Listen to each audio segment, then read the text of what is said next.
Hello, welcome back to chapter 2. I don't know if it's chapter 2, but it feels like a big midway point, so yeah.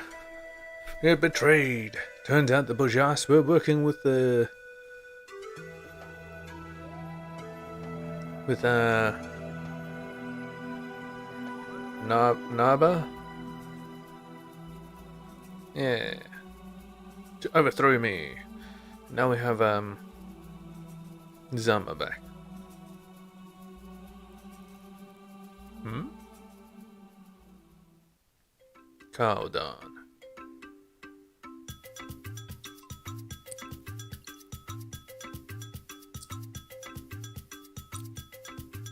It's so tiny.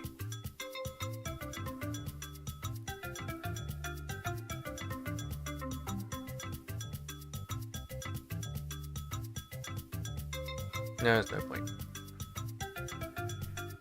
We'll go here, we'll follow the story.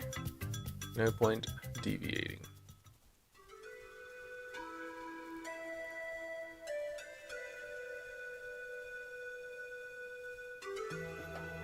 Is what Africa was supposed to be? All green and lush?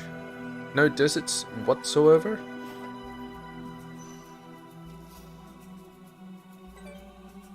I don't know. Maybe I find it a tiny bit hard to believe. Oh. Generation AP. I always love to see that. It's for Aurion. No?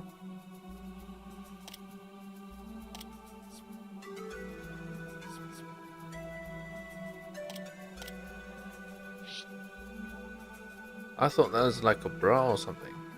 I guess not.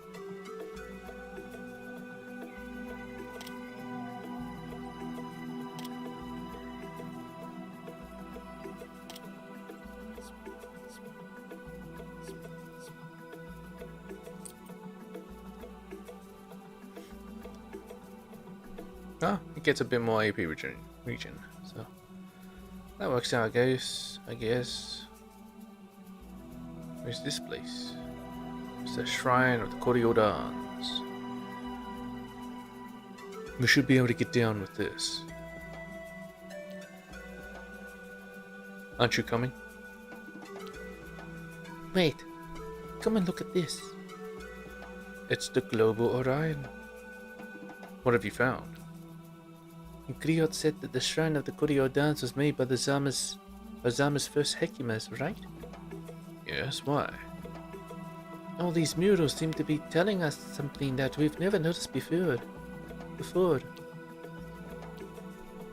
What's wrong? I was here with an elder sometime before the coronation. He explained the meaning of this wall painting. This spire represents the line of all the Kori-Odan kings, starting with Nasser, the founder of Zama, in the middle. Each rule era has a specific color representing whether the king's reign was glorious or filled with chaos. As you can see, Zama was born out of chaos. Okay, red means chaos. I understand better now, but wait. The last part of the spire represents your era. Why is it already colored red for chaos? My father, King Nabi Kori-Odan, had the star of my era painted at the same time as his, just before his death. Ah, indeed, his era was red as well. I've lived for a long time with the impression that he predicted I'd make a bad king. You can understand now why I was so angry afterwards about our exile. Given everything we've discovered, I think there's another explanation. Let's stay positive. Yes, no doubt. We should continue to figure out these paintings. I'm sure we'll find more things in them to help us understand. Trying to stop the murals or shrine of Kori-Odans. Spiral showing the line of the Kori-Odans. Each era has a color that tells us the reign was glorious or chaos filled. Oh.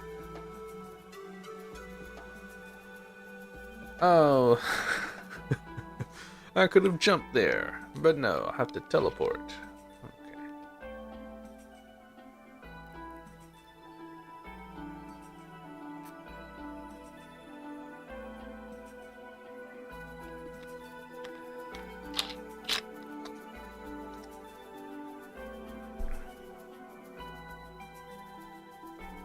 Is this a thing that's separating? Kind of like a comic strip bar. But we know it's the same place. So I don't understand it. It's kind of pointless.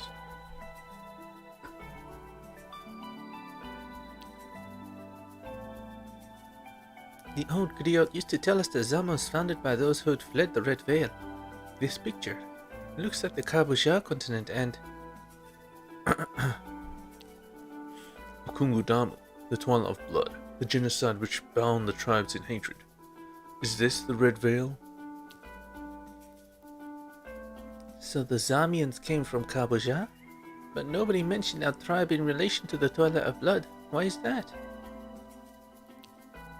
I don't know, but this mirror tells us it clearly that our ancestors left Kabushar to escape the Twilight of Blood. Don't you get it? You caused the Twilight of Blood. Your ancestors were the Twilight of Blood.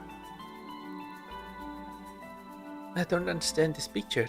It seems like something major happened to them during their journey before they got to Zama. Yep, no one understands. Zama went through the Twilight of Blood. I understand why Nasser, the Founder's Arrow, was seen as chaotic.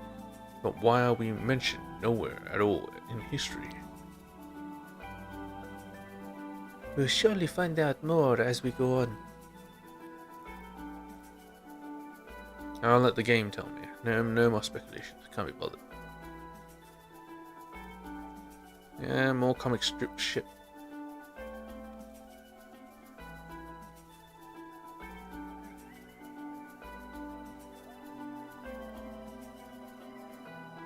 This is the most mysterious of all. Even Zama's elders didn't know what it was supposed to mean.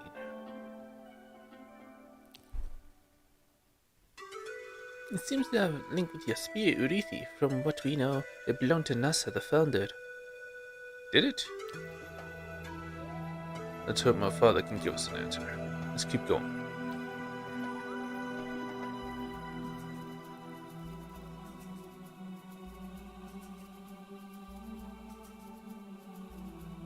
Are you speculating?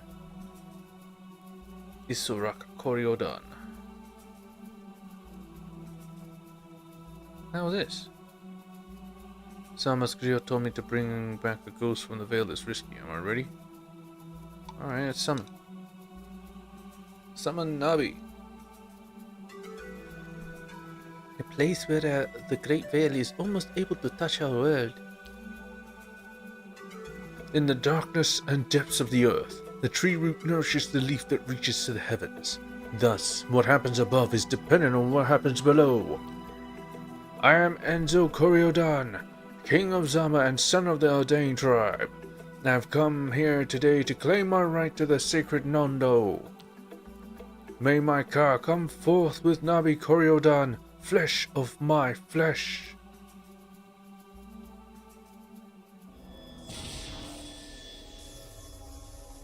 Enzo, get back! Did we do it? Father?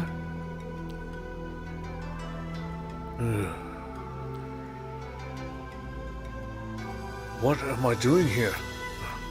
Who are you? Oh, soul of King Nabi Kori-Odan, forgive us for disturbing you from your slumber in the Great Veil. I'm Aurion Kori-Odan, Queen of Zama, and I'm here with Enzo, your son. Enzo? Aurion? You've grown up. What a wonderful surprise.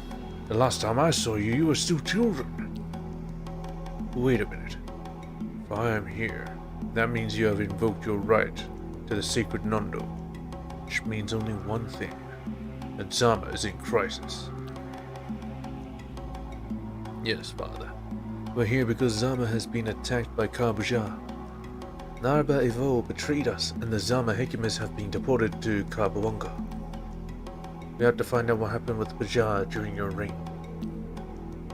Why did you turn down our lives? Why did our ancestors not prepare us to face for the world outside? I see. The situation is urgent, but if you've invoked a sacred Nondo, then you should know there's a price to pay. Yes, I know. I cannot be maintained in this form without absorbing life energy. The only way to give me this is through Aurionic communion. I am curious to find out what kind of man you've become. Show me how far you've taken your legacy. King Nabi, the Kalus say, was a valiant fighter, one of the few Zamians to have real passion for battle. I accept your challenge, Father. Irene and I will show you who we are. Well said. But you know I won't hold back, though. Alright, let's wish to honor. Fun with our family legacy.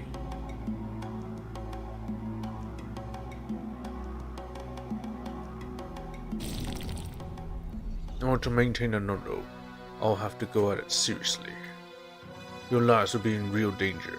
If you're here, it means you know about the risks. I'm counting on you. I've kept the honor of the Kori-Odans intact against Narba. You've mastered my Shima fighting style? Well done. Come here, son.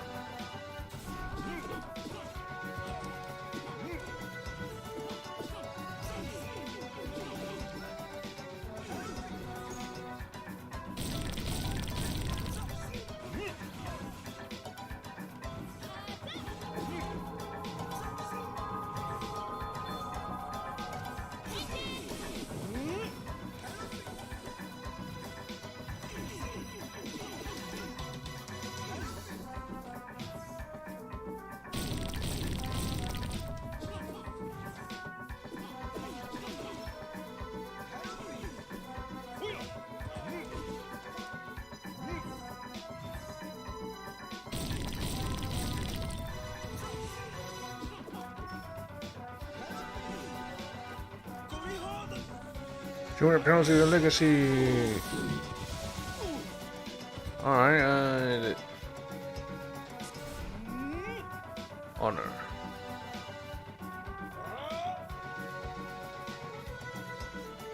I'll show you fire.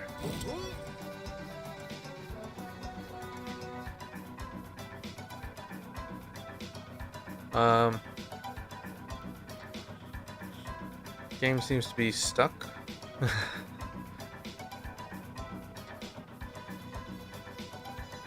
Hello? Game? I think it went kaput.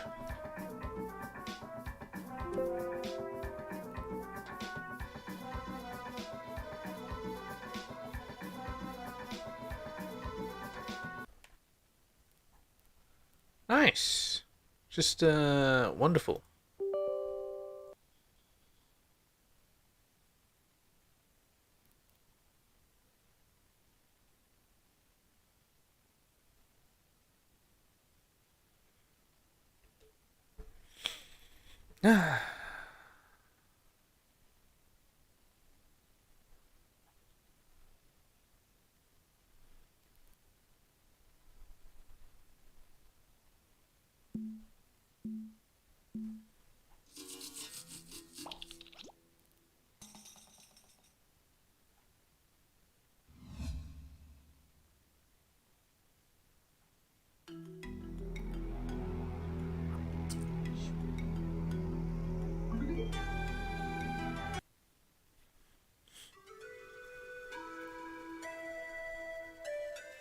Just gonna ignore him, just go straight. No? Not? Okay.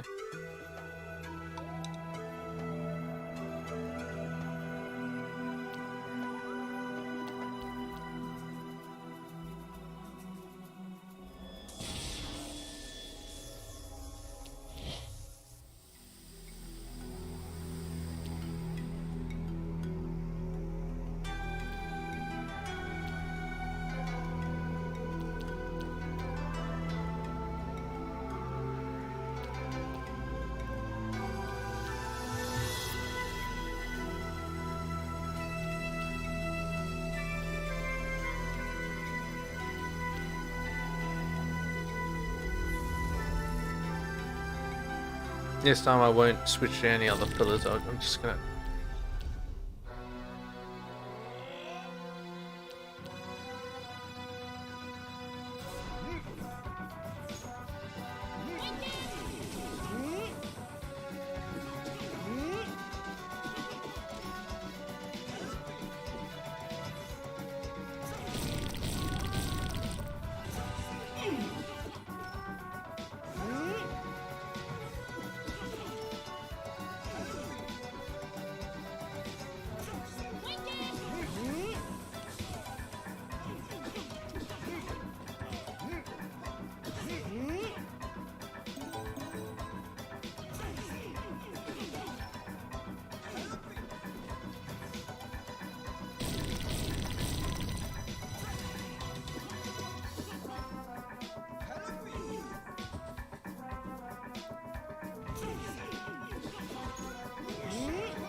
Show me the pillars of your legacy, Endo. Flipness. Hashima Kori-Odan.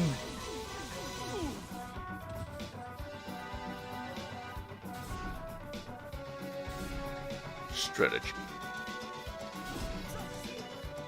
Comprehension.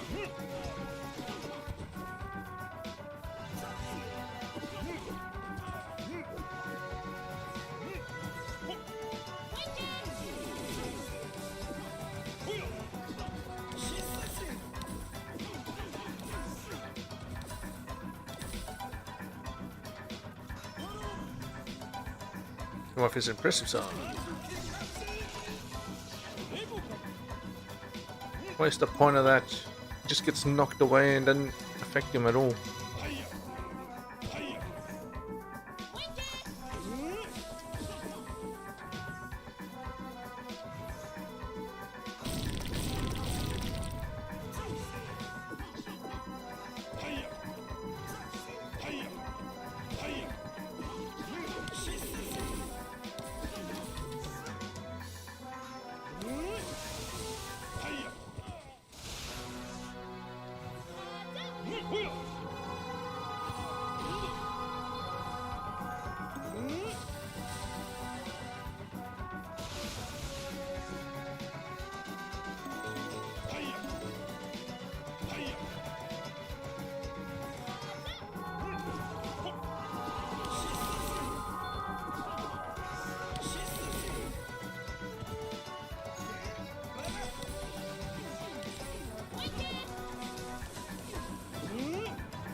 Magnetism.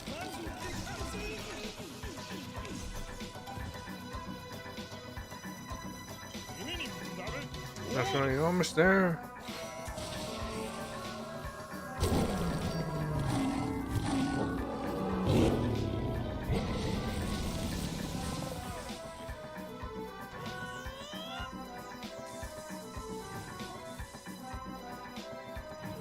That was strong.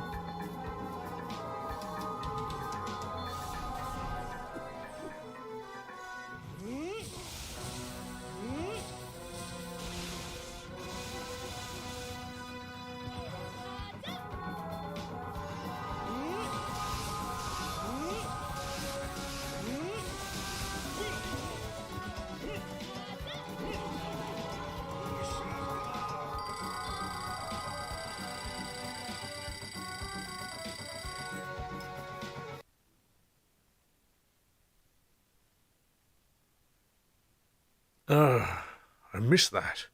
That feeling, Namayode trained you well. That feeling. Namayode trained you well. You combine the Kori-Odan and Kori-Odan Heshima fighting styles well with Urithi.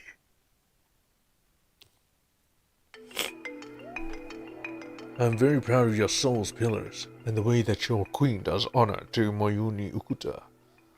You've surpassed my expectations. Surpassed your expectations? Did your slumber in the Great Vale affect your memory? What? On our line spiral, you predicted my era would be chaos-filled.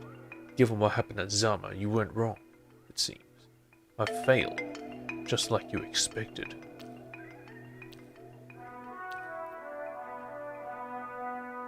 By Maisha, did you really go through all these years thinking I hated you that much? I must really have been the worst king of Zama ever to have left my son in such a state. I was devastated when I had my era painted. I never explained to anybody why I added the color of chaos to yours, but it wasn't because I thought you would make a bad king.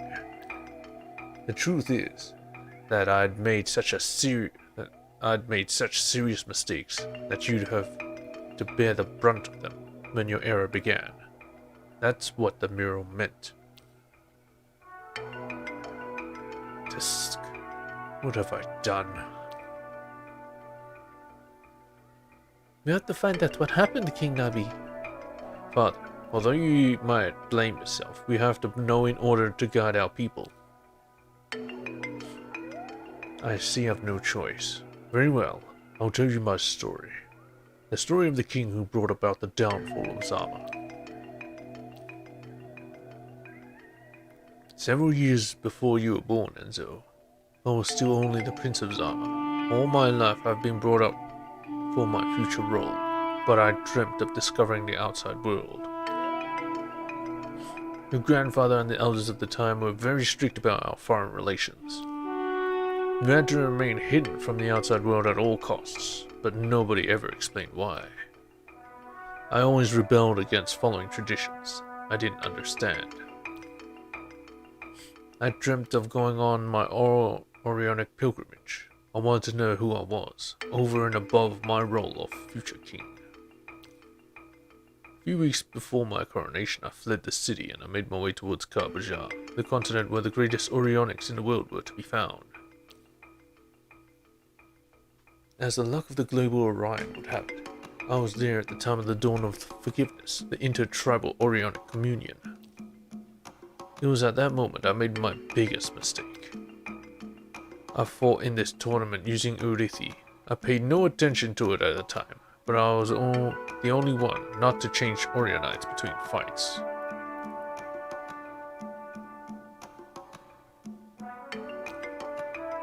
The princess of the Bajas, Tekina Akeron, who was organizing the tournament, noticed me and asked me where I came from. That's how I ended up naively giving her directions for how to get to Zama. That's also where I met my Aurionic link, Namayode, who entered the tournament with her brother. They'd just come from Karbawanga, and their way of life was closer than anybody else's to Zama. Despite our rivalry during the tournament, we all became friends. Princess Tekina wanted us to become a generation of Aurionics who would illustrate their unity between the tribes. Alas, the tournament ended in the most horrible way imaginable. The king of Kar-Bajar and his crown prince had decided to poison all the Aurionics from the other tribes at the victory banquet. Okay.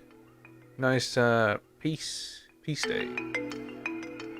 I owe my life to the fact that I was only eating meals that Mama Makala from Zama had made for me before I left. I was partially poisoned, however, and left for dead by the Bawanga soldiers. Namayode was saved by her brother. He'd also had been poisoned, and he died protecting her from the horde of Bawanga soldiers. Tekina would never have approved of her family's plan. She was drugged during the meal and arrested so she could be executed as an example. The former king of Bujar wanted to recreate Okungudamu on a worldwide scale.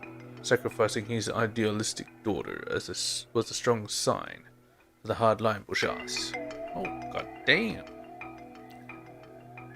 The Bujar soldiers threw the dead bodies of the poisoned Aurionics into Dakina's cell to taunt her. That was how I was there when the Princess of Bujar fully awakened. Dakina Akeron spent the whole night killing her father, her brother, and all the Bujar soldiers that had had a hand in the Aurionics genocide. That's how she became the new queen of Kabujar. Okay, she just awakened. Just straight up awakened. Right then and there. No previous fighting experience whatsoever. Just completely awakened all 4 pillars at the same time. Nice. I took advantage of the confusion to crawl back to my boat and get back to Zama. I was shocked, traumatized. I now knew what a violent place the outside world was, something I'd never known before. The poison was not without its effects. My body suffered severe consequences because of the poison and the long return trip. I was never able to fight again. I tried to forget, but every day I would gaze at the horizon, fearing to see a Bujar ship docking. Nobody came and I married your mother. I told myself that the nightmare was all behind me. Alas, several months before you were born, Dakina arrived on our shores. She came in peace, and explained her plans for awakening to me. She wanted Zama to entrust her with the secret of the eternal Umoja for Aurionites. I refused, but I understand that she wouldn't accept this as a long-term answer. And more on that, other more dangerous people might also discover Zama. We weren't ready to deal with such pressure. Your mother died giving birth to you, and I slipped into deep depression. I had reaped serious consequences from my selfish dreams. It was at this point that Nama Yoda came back into our lives. She had warred tirelessly against Bujar ever since that terrible night. She hoped that seeing me again would allow her to finish her Aurionic pilgrimage so she could seek vengeance. She was disappointed to see the wreck I had become. She wanted to leave us, but I stopped her. I begged her to teach you and to pass on her inner strength to you, so that you could face up to everything that might happen afterwards. To play for extra time, I made a pact with Bujar. Several young Zamians would go and train in Bujar. They would become awakened Aurionics in order to defend Zama from the other tribes. That's the reason why Nabra left Zama. I remember when he said goodbye to our father. He said he'd return to protect Zama. Yes, I only sent young people who volunteered, but they had also another secret mission. They were there to observe the Bujars and reassure Zama. I wanted to evaluate the effect of awakening on the future generation of Zamians. Would we lose our Umoja way of life in this exchange with Bujar? Or would it be the opposite? Would we emerge from it stronger and ready to face the world?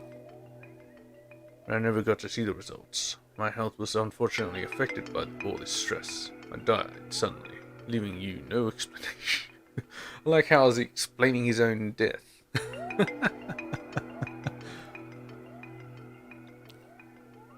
I hope Nama Yode would have spoken to you of it after your coronation. I'm surprised she didn't. In hindsight, and knowing her the way I do, she probably told herself I wouldn't understand until I'd lived through the realities of life outside Zama first. Even if I understand more about why the attack on Zama was inevitable, our biggest question was still gone unanswered. Why did you turn down an alliance with Bujar? Zama was founded by survivors from Okungudamu, so why didn't our ancestors raise us to defend ourselves? Father, why does Zama exist? What is our place in life? What do we represent in terms of the global Orion?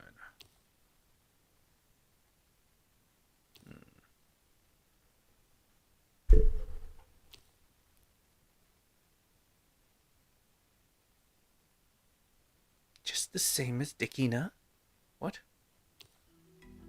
The answer lies in your last Aurionic pillar, my son.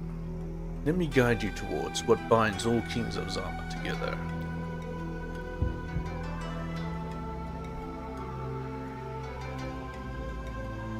Listen to my voice through the veil.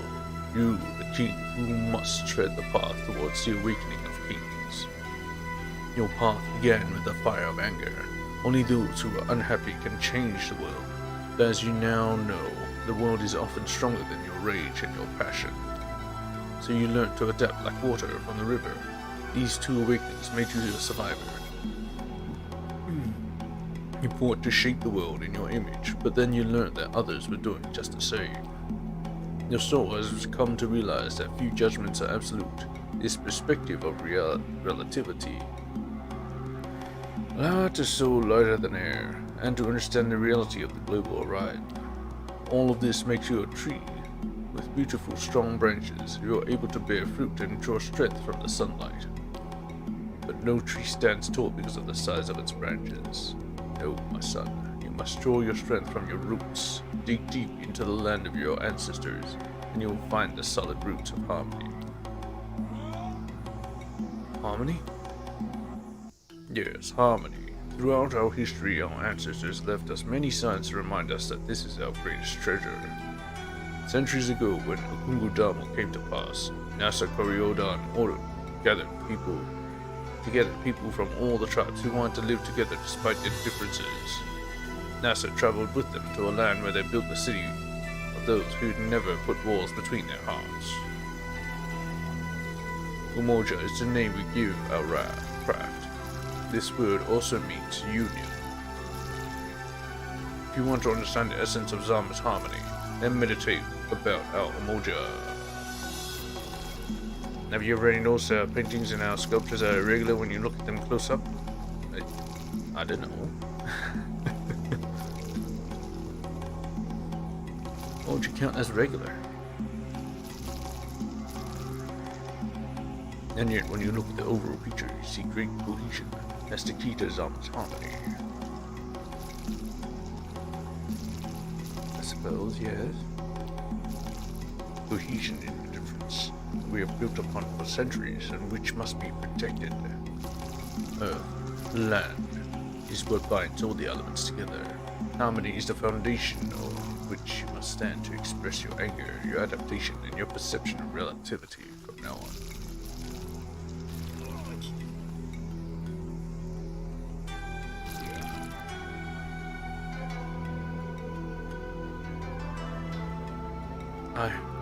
I've finished my Aurionic pilgrimage. I've completed all the pillars of my soul. Have we really succeeded? How do you feel? Do you feel any difference? I can feel that my potential for Aurionic fusion is full. I also feel better, but why do I feel like I haven't understood everything? And I haven't mastered everything? Is that normal? Well, that's the biggest secret about the inner quest. It never ends. The Aurionic pilgrimage is only a small stage of the soul's life for an Aurionic. What quest is there for a soul which already knows itself? When you understand who you are to yourself, you must then choose and build on what you will be for others. It means that we must etch who we are onto the global Orion, so that others can follow our path and find themselves the way of the leader. She got the whole thing. You have an amazing wife there, my son. You should take good care of that one. I don't have much time left. I want to tell you one last thing. Nolo Muyuni Ukuta, Ulinzi Uritha na Ujasidi.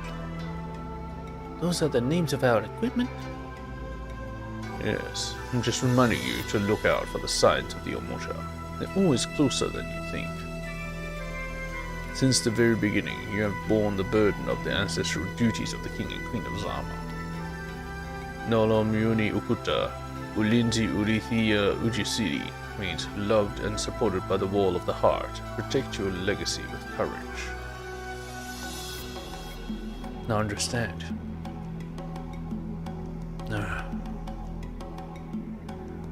I'm proud of you both. You are the future of Zama. Never doubt yourselves. I'll go back to my rest now. I'll remain bound to you through Ka.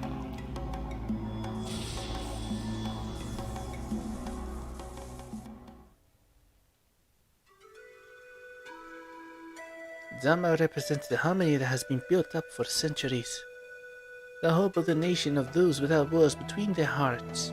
We must protect this harmony. Do you know what this means?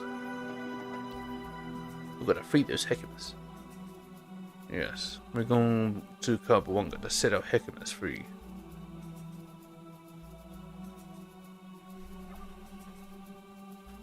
Total awakening, yes.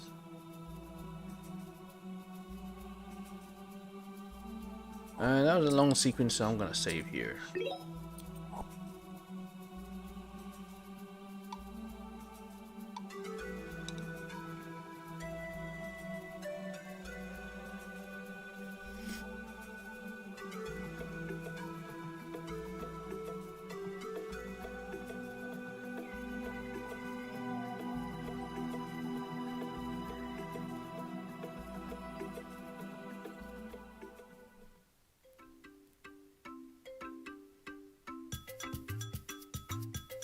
I don't think there's... maybe there's something here. Maybe Haya is here or something.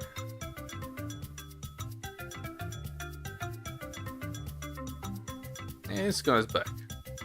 Before attacking Zama, Naiba evacuate the cows. And when he was here, you might put some maid with the milk all the time. Don't know what the hell that is. Have you come to wrest back your throne, Yanzo? I hope so, because you are our true king.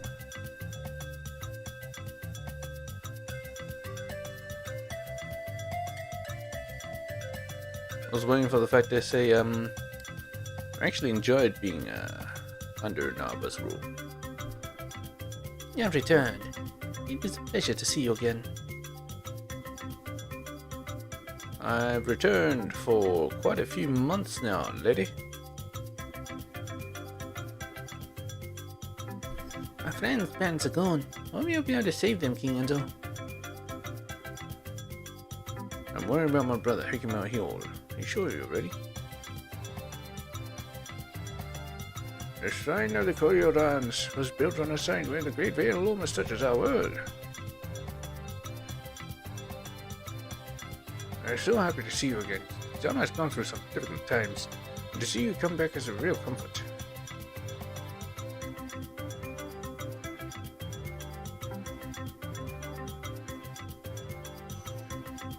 Of course, salute. It's worth coming all the way back here, just for that fucking piece of shit. I'm afraid when I hear your account of the outside world, what are you going to do if the men of Naba come back? Well, they're not going to kill you.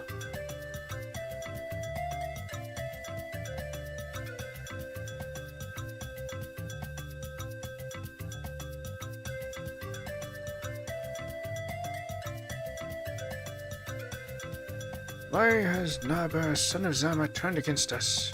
I don't understand.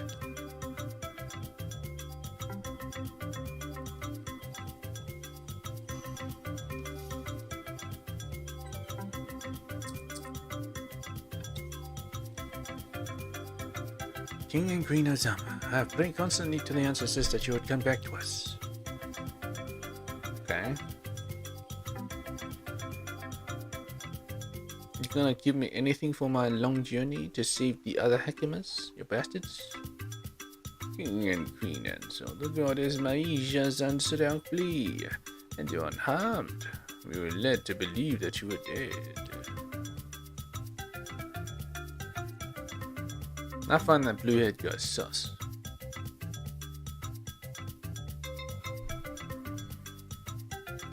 Hello. Come back to your home, King and Queen of Zama. Narba and the Hecamas have left for an unknown destination. Lawful King and Queen of Zama, I knew that you would never abandon your people.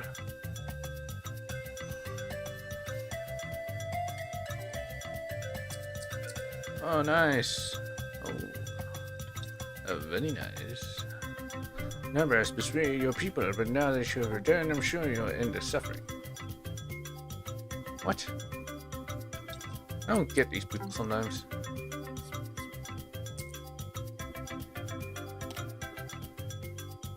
Oh my god. I lose bonus experience, but I got. I won't run out of AP ever again? I definitely will.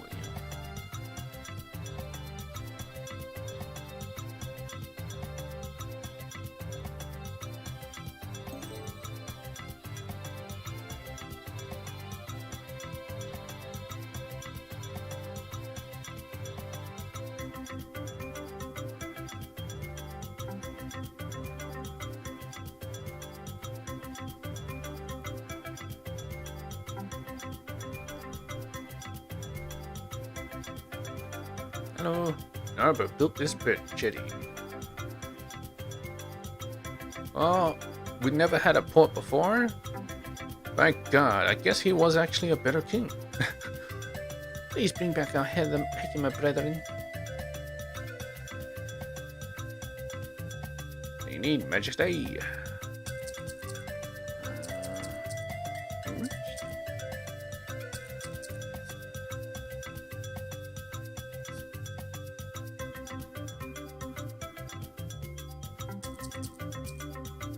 Wakuka. I had Wakuka. I don't want Wakuka no more.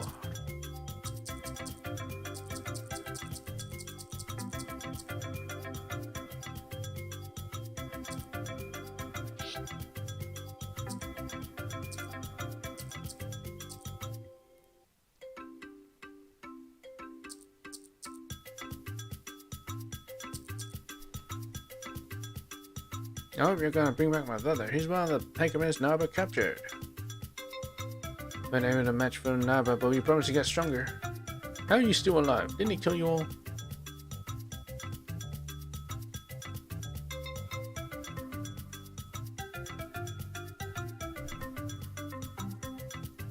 Yeah, I thought this would be like he actually built roads, he built ships, he built docks, he built a lot of things. And turns out he's actually a better king than than Enzo, because you know Enzo never really got to reign, and he didn't do shit. I would not see him as a better king than let's say Narba. Narba actually did shit.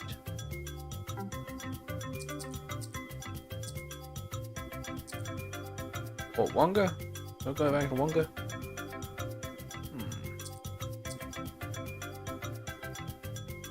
Lango Bonga, Lango Buja, Lango Bawonga, Lango Sao. Guess I have to go to Wonga. I don't know where else to go. Alright, let's go in.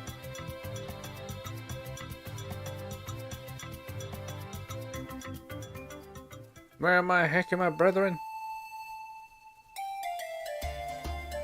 I didn't see the children. Don't know what happened to them. Nice that they let me through. Greetings, King Ozama. You can see my city is thriving thanks to the kindness and everlasting benevolence of our star, Majesty Takina. Uh-huh. Well, she's obviously not here.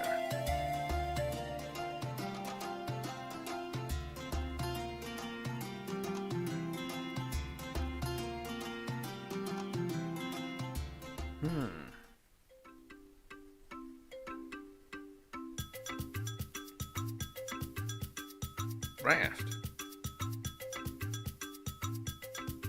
Yeah, it doesn't let me off this continent. I need to get there. Bawonga.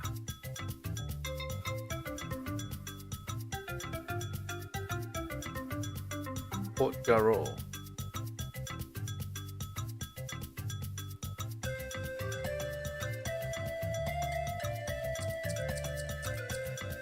Oh, I could actually go there. Yeah.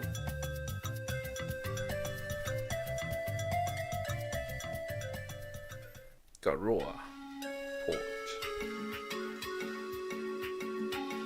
Kabawanga, the continent of the Boanga tribe. Those who have dedicated their lives to the understanding of Orion.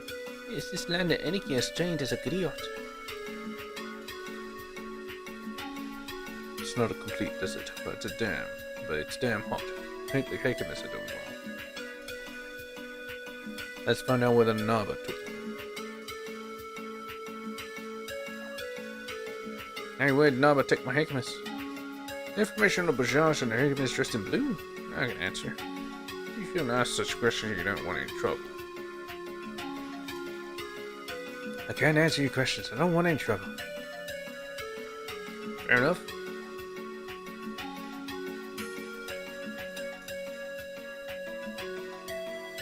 How strange.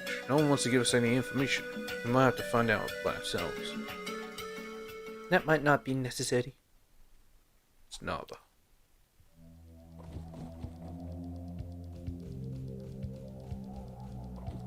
What's going on here? Angel Kori-Odan, King of Zama, and Aurion Kori-Odan, Queen of Zama. What are you doing on the continent of Kabawanga? This time we don't have the right of an honorable protocol guest. Since when do I need Bajaj's permission to travel? Are you here to create an alliance with the Bawanga Hummingbird to confront the Bajaj tribe? Bawanga Hummingbird? Are you talking about Junama? We don't know what you're talking about. We're here to find out Hecamus that you were deported.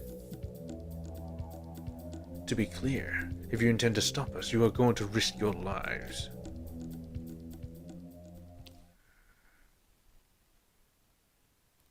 Because of your intentions, we received an order to escort you back to Queen Dakina.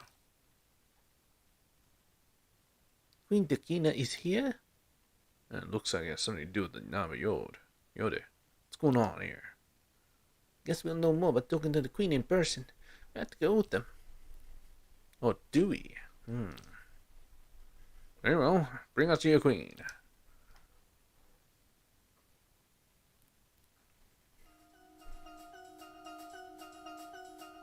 I must admit that you are very stubborn, you people of Zama.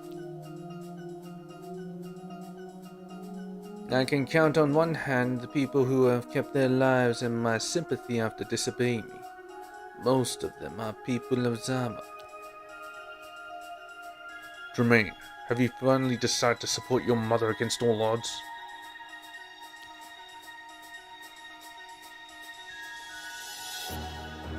I am the heir prince of the Bajaj. I don't have to justify myself, but in the name of our friendship, I know that things are more complicated than you think. Like you said, things are more complicated. We are here because we have reviewed our requirements in this forced alliance with Bajaj. We have decided to take back our Hecamus. Zama has suffered throughout the centuries seeking its right to harmony. Nobody has the right to deprive us of this without our consent. Interesting. And how do you plan on defending this precious harmony without our help? The other tribes saw what Zama can do now. Aurion and I are just as capable of defending our city, but I think that you will continue to do everything to protect Zama. Huh? Your Bajaj Hecamus are already learning to make the eternal Orionite. You won't want another tribe getting a hold of this secret. No interests are for us to stay isolated. Which brings us to our requirements. You no longer have any need for the Zamian Hecamus. Let us take them back to our city. It seems that you've grown. I can feel that a full Orionic awakening flows through you, King of Zama. You've learned how to play your cards better, I must admit. But there seems to be an unexpected problem. The Hecamus are not under my control right now. What? You promised us you'd treat them well. What did you do with them? Calm down. What do you know exactly about the Bawanga hummingbird? About your Jew Namayore? She taught me everything. Trained me since my father died.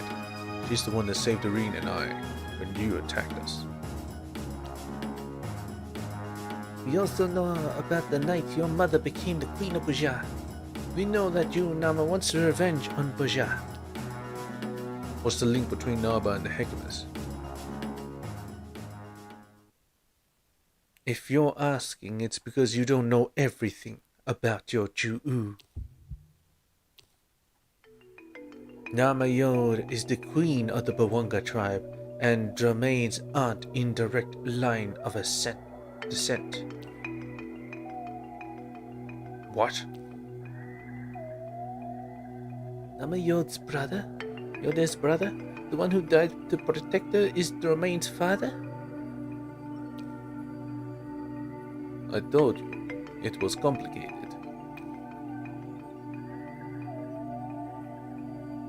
His name was Demeter Yode.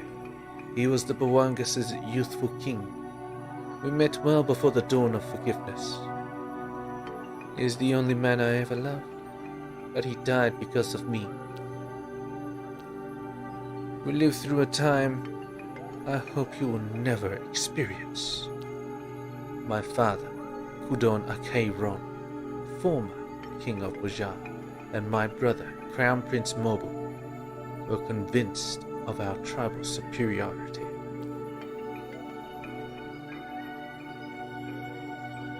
The Buja's old tribal glyph was designed to illustrate this totalitarian vision. A Buja's place is in the heavens above the vermin. Every Buja was raised with this mentality. At the time, I was just the young and idealistic princess of the family. I dreamt of being able to unite the tribes and pay for my people's mistakes, for Okungudamu and all the tragedies that followed. I read extensively and researched the true nature of the Aurion. I was sure that understanding the essence of life could help me change the world. After years of research, everything led me back to the principle of Aurionic communion. So I came up with a tournament that became the Dawn of Forgiveness, a place where all Aurionics could commune with their souls.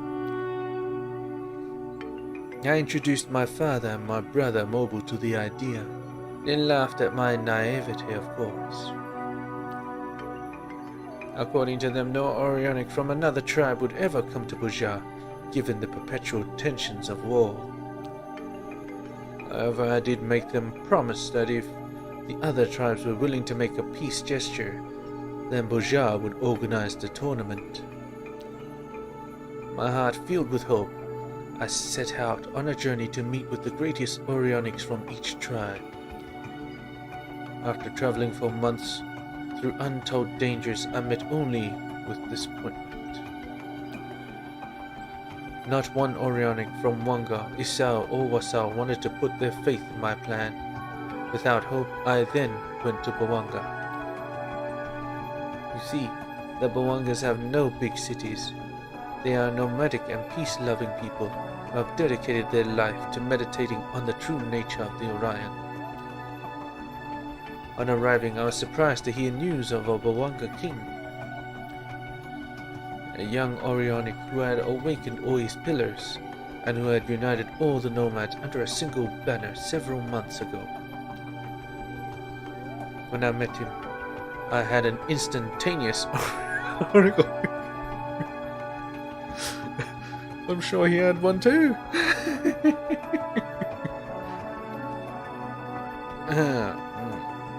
Yep. It transpired that he was also my Aurionic link. This young king was Demeter Yode, the Remain's father and also the brother of Nama, Yoju'u. I spent the best moments of my life with Demeter and Nama. We shared the same dream. We spent much time discussing together the ways we could save the world.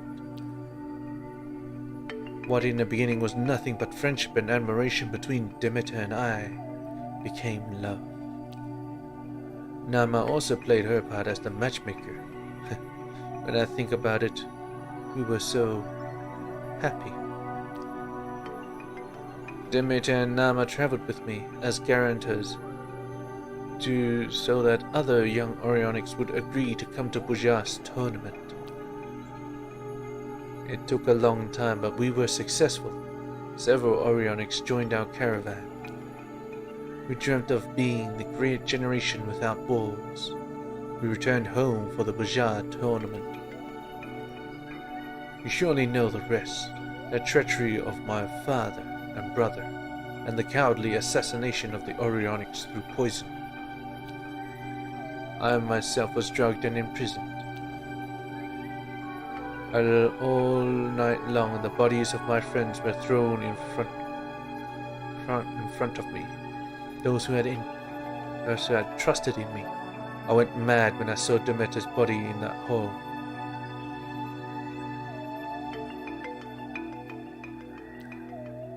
It was more than the death of one man, more than the death of the one I loved. I realized that I was responsible for the death of a dream.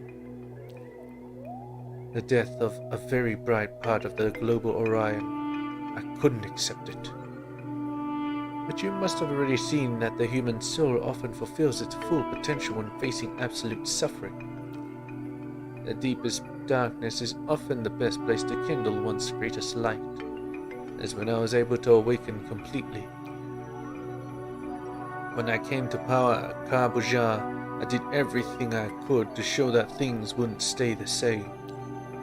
I changed our tribal glyph, and I rid the Bujar tribe of all those who took the hard line. But Nama Yode never forgave me for the death of Demeter. She started helping Bujar's enemies throughout the world. This was when she got herself such a reputation on the battlefield. The Bwanga hummingbird, a merciless Orionic capable of destroying whole battalions of Bujars, all by herself. I was pregnant with Jermaine at the time, and I could not easily move around to support our armies. But several weeks after Jermaine was born, I defeated Nama in a battle up to the north of Wanga.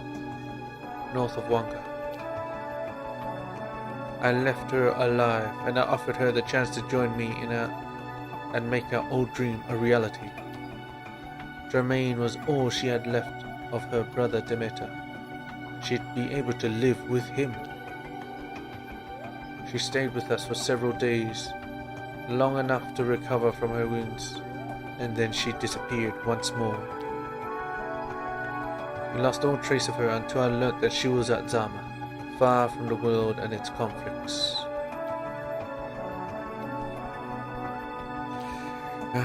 Queen of the Bujars, although we understand your past better, what's that got to do with our Hecamus? Why bring them here, and why can't we see them?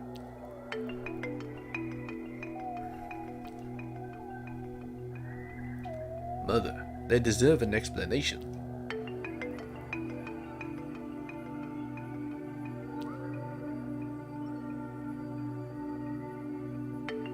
Very well.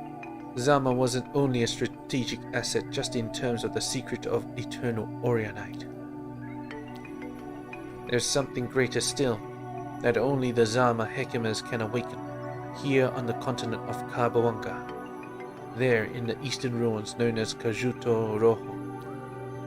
I tasked Naba with leading the Hekimas to Kajuto Rojo and protecting them, so that they can get me this power, which is even greater than the eternal Umoja. We had no news of them for several weeks. We were too caught up with the Wanga rebellion in the north to be able to go anywhere. We sent several messengers who didn't return. When we got to the place ourselves, we understood apparently Narba and the Hegemons are still under siege at Kashuta Rojo by an army of Bwanga nomads who also have eternal Orionites. You mean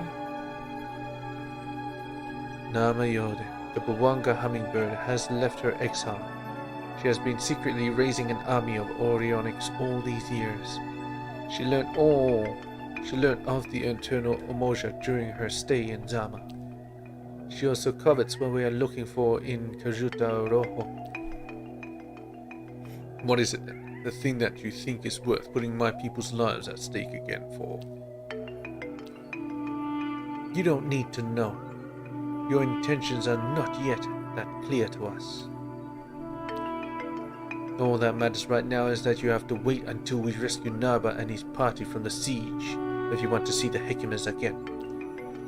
Unless you decide to help us, your aid has already greatly helped move things forward in Kabawanga.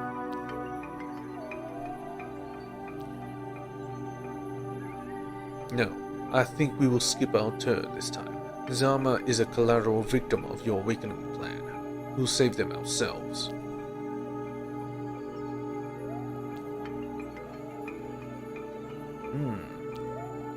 You're free to try by yourselves. Namayora's camp and Kajuta Rojo are in the east of the continent.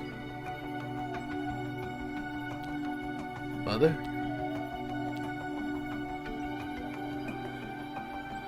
Very well. You are free to go. But let us be clear. If you interfere with my awakening plan, I will consider every inhabitant of Zama as an enemy. Understood.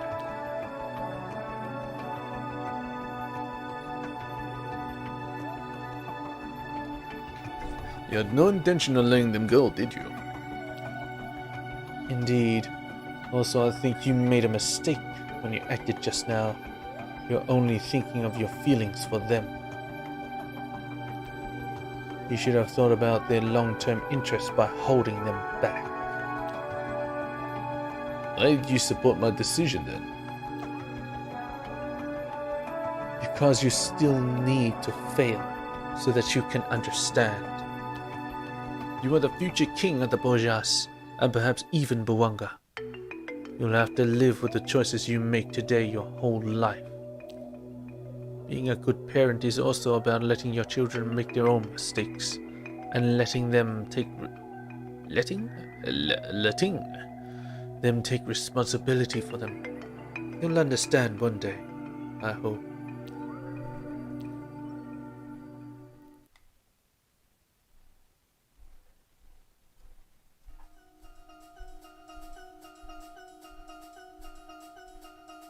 Junama is the queen of the Bawanga nomads, and she is also Dramain's aunt.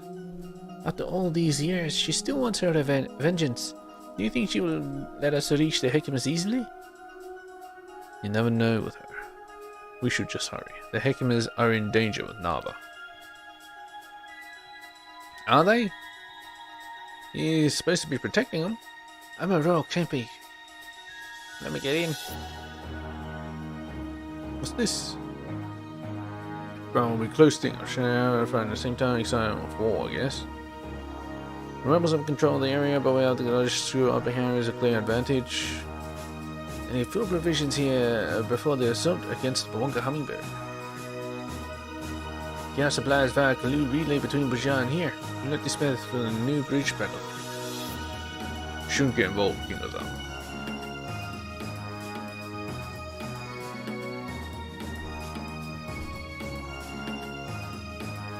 Is in her goddess. What they are. I still hope to fight by your side, Kori-Odan. Long, strong as us, it'll be a difficult battle. I've seen Queen to Kingdom fight in a long time, it's certainly got to be memorable.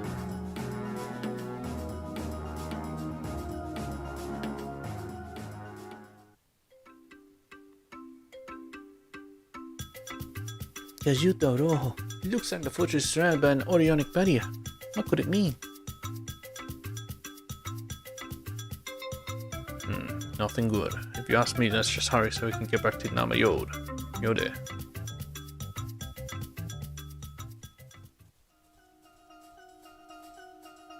The Bawanga Hummingbird. If I hit her, I'll be made a general.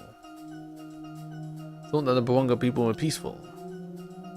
The enemy thinks we have an advantage in landscape and the climate. They're wrong about us. Queen to King scores on one of the tents on the other side of the camp. Yep. Let's go back in.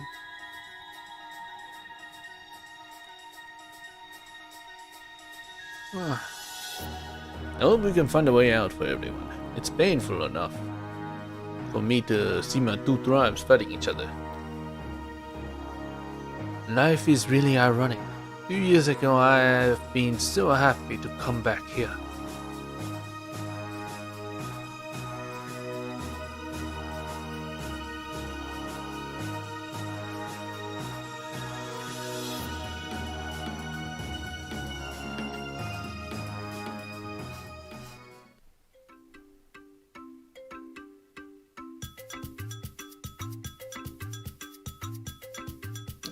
The hell is this? A hole?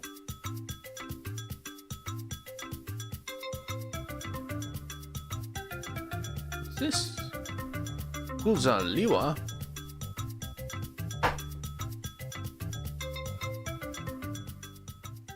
Hello. Welcome to Kuzaliwa, Lithuania. This is the home of the Kulu Griots. This is where we meditate most on the nature of the Aurion. Oh, nice. I need to be here, actually. Hello. My outfits for these ladies. Catch a veil. Catch a veil. Catch a pegny skirt. Well, most of them are pretty shit, so, you know.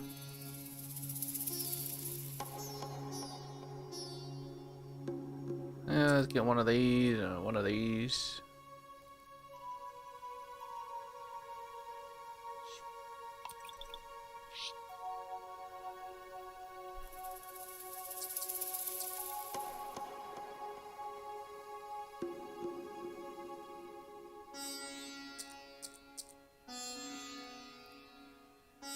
Kulu blade.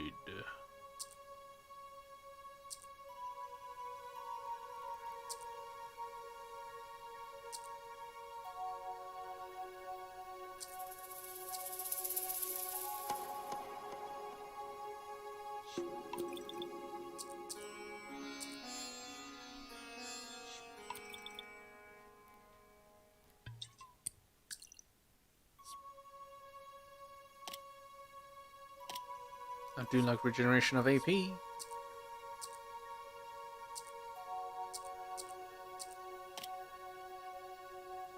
Water and wind.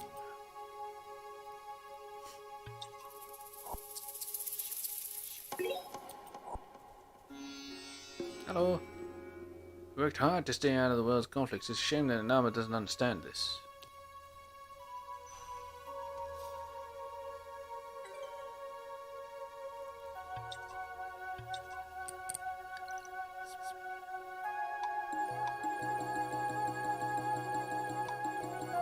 It's only her. Why do I have to select this shit?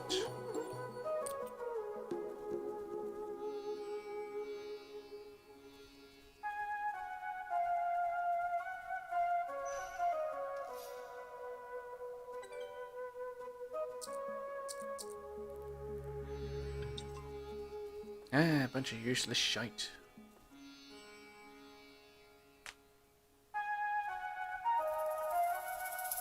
Good. Can't talk to them. Perfect. Do they have guitars? I hesitated to join Nama. Our culture is based on peace. Hey, it's you. From Isa, a bunga. Always so talkative, I see. We know each other. We met in Isa. You know, too many people, too much waste and all that. You've both changed a lot. Really? Guess it's been a while, but you're stronger. Huh, thank you. It's always good to find someone you already know. Anyway, take care. Goodbye. Good talk. But I mean, not at all. Blech. Most of the youth want to follow Nama Yode. Don't agree with her, but I kinda understand them. I can feel the disorder growing in the global Aurion. What do you need? What do I need? That is the question. Could always buy some more food. We have a lot of yotis. A lot of yotis. But you know, I'm fine.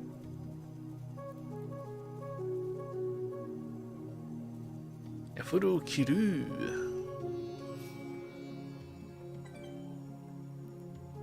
Nice.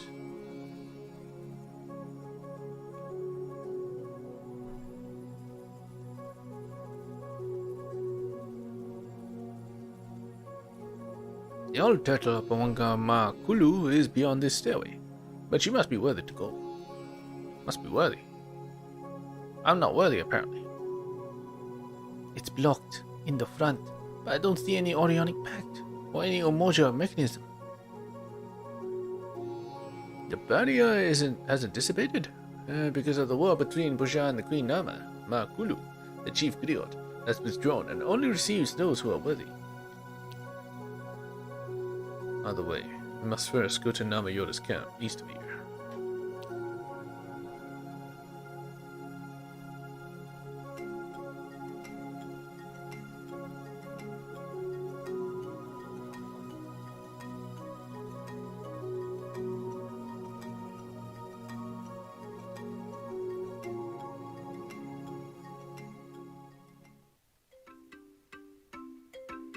Maybe we'll visit the rest of this fucking port.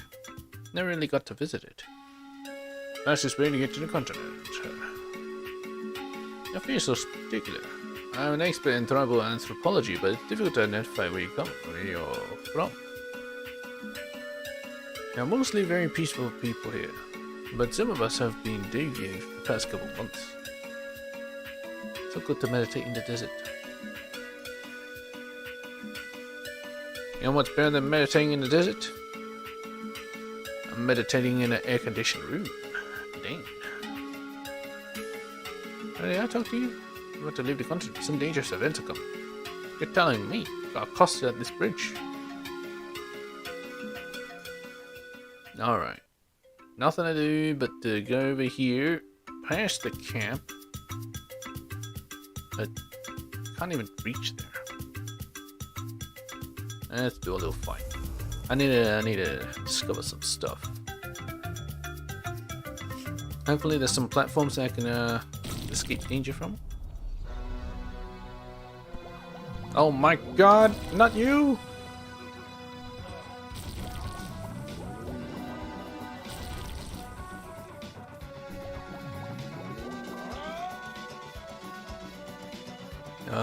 Earth and wind? Jeez. Patriarch. Drew from roots to distill my wisdom and spread it through the world.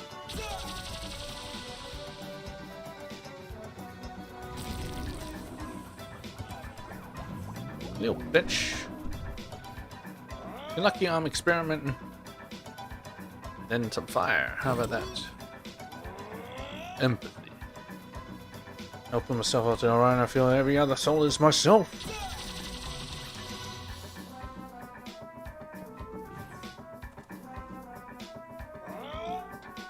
Only thing it doesn't have is water. Let's do this. Leader. No harm. I inspire others to find themselves. Oh. I guess I'll be using that. Let's cancel that. Earth and fire. Ardor. In the flames of war, the blood of the brave follows the ground, intoxication of combat.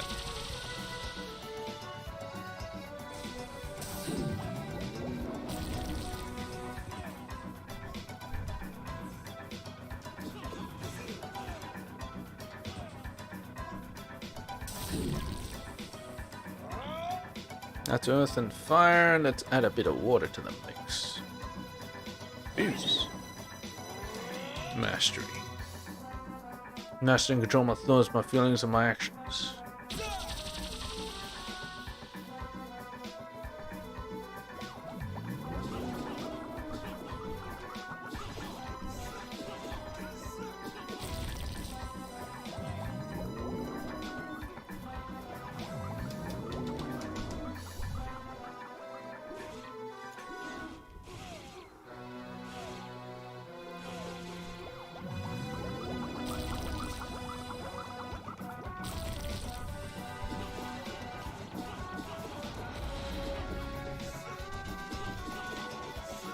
It's me. Why am I doing a shit ton of damage? Oh no, I don't want it. I don't want it anymore.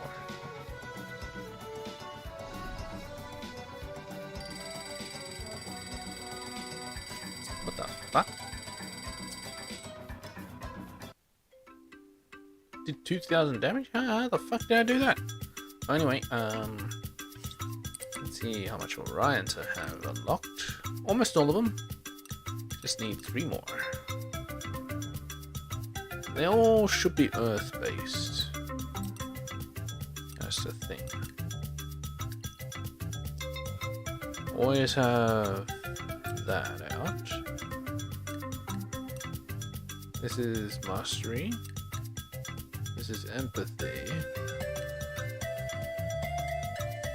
Fusions.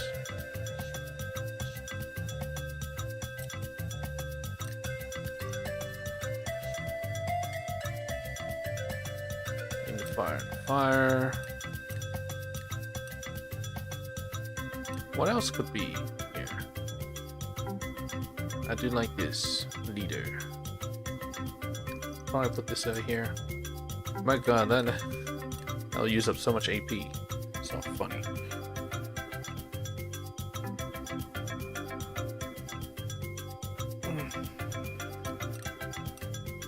How do I get this again? Water and wind. Alright, I'll save it. So I made a bid. Let's fight again.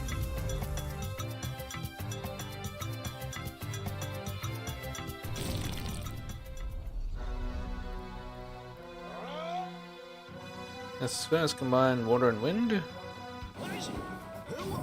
create pragmatism. Step back and adapt and create effectiveness. Achieve effectiveness.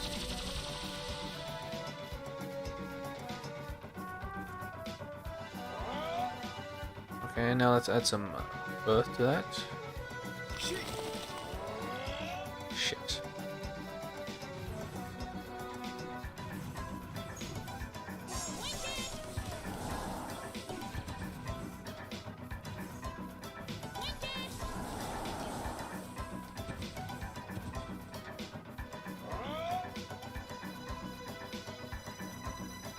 Earth and water. Survivor. Adapt myself in harmony, my scars and my actions follow my lessons.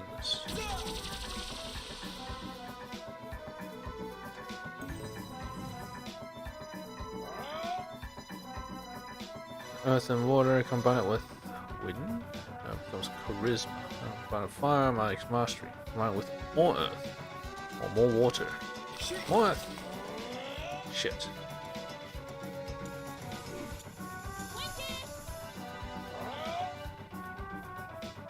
What was it? Earth and water? Then what was I do? More water. Shit.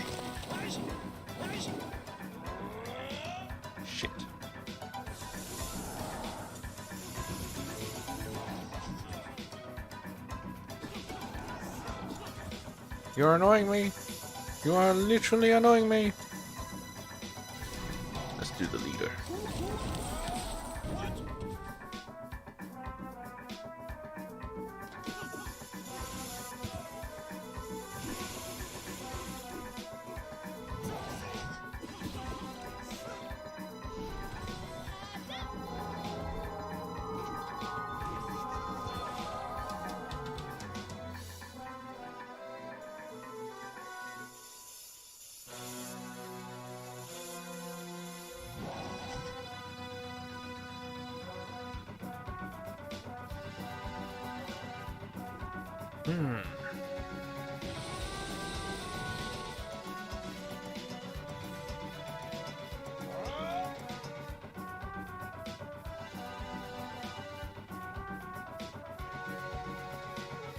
It's just combining everything. Does not make any.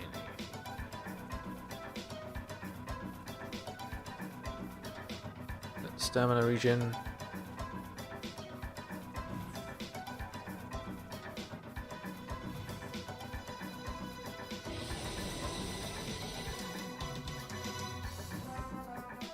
go with devotion.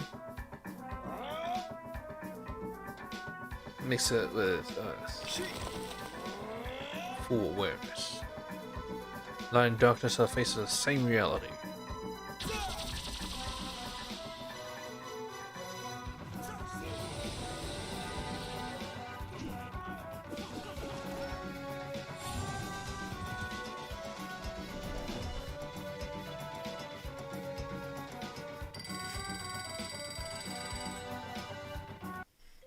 Oh, got me some yams.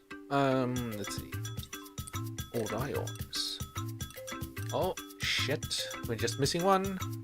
What can it be?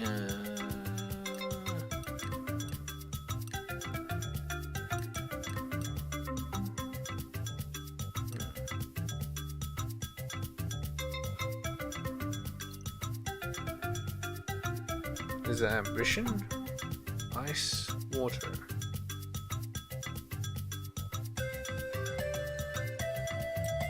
Ice is created by wind and water.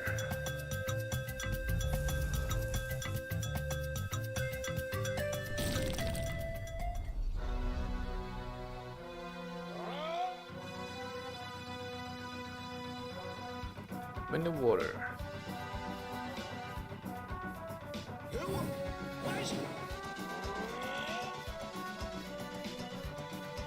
Adapt to your effectiveness, yeah, whatever.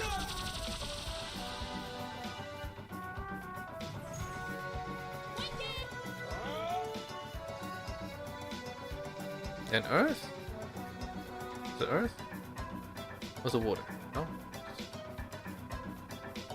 Which one was it? Water? Strong water.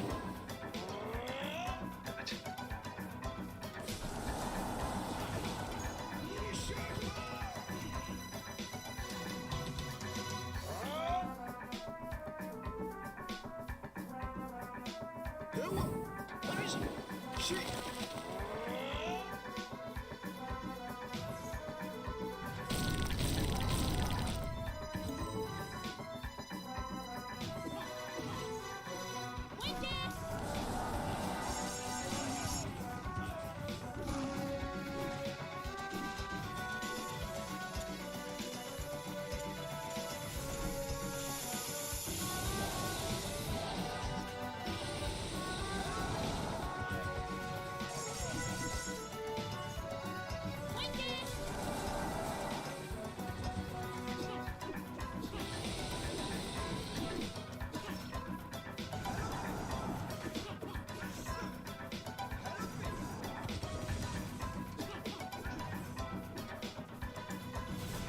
Leader.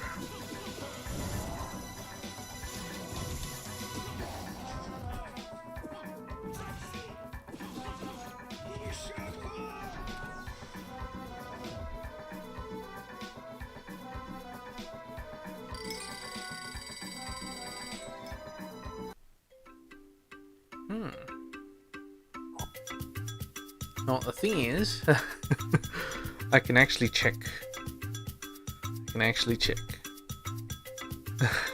It's actually in the achievements. Come on, where you at?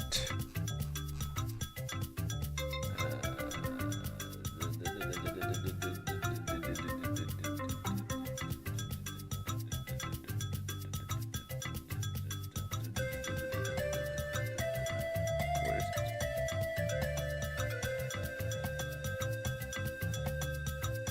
Enter the East Tower after West Tower.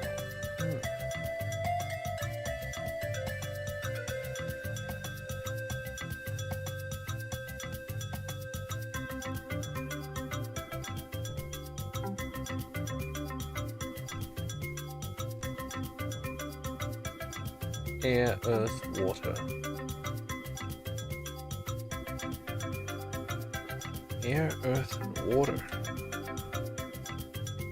I guess it really does matter to use it in order.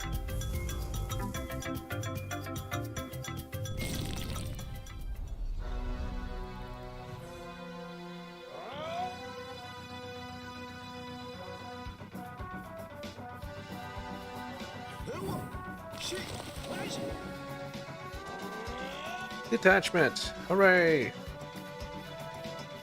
I let go and I vote.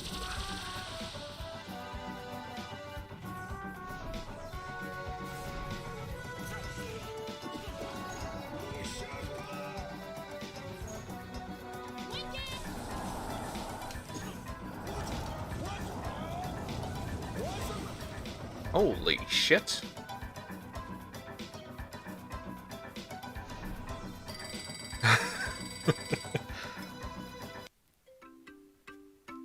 I think that's the only Aurion that uses all four. So yeah.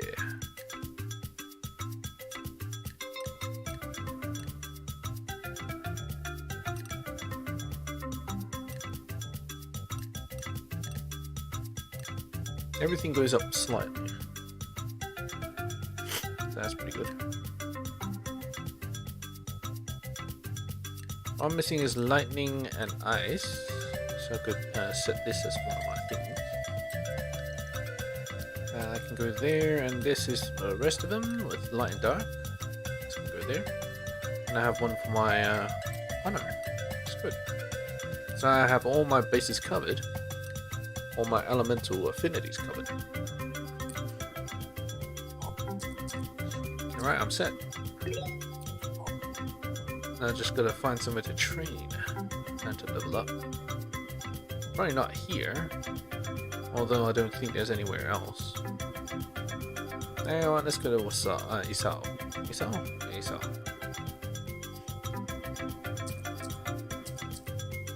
Alright.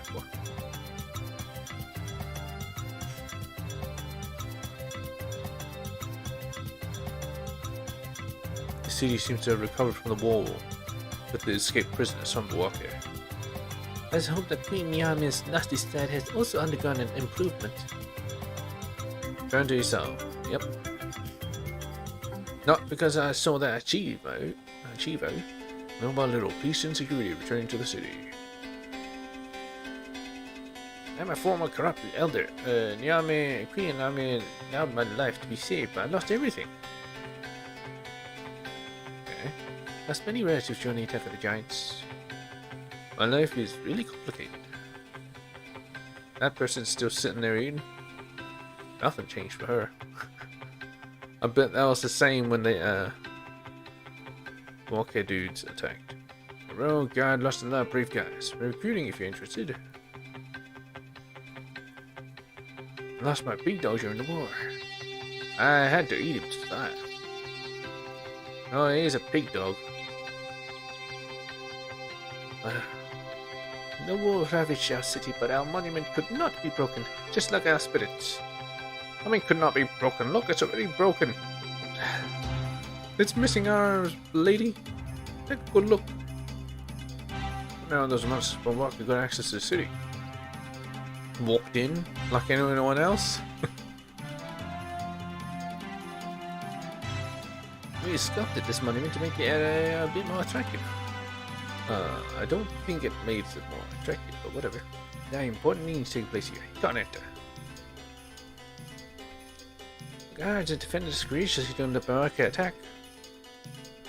We did a good job organizing reconstruction and they pulled off the attack. I'm proud of my citizens.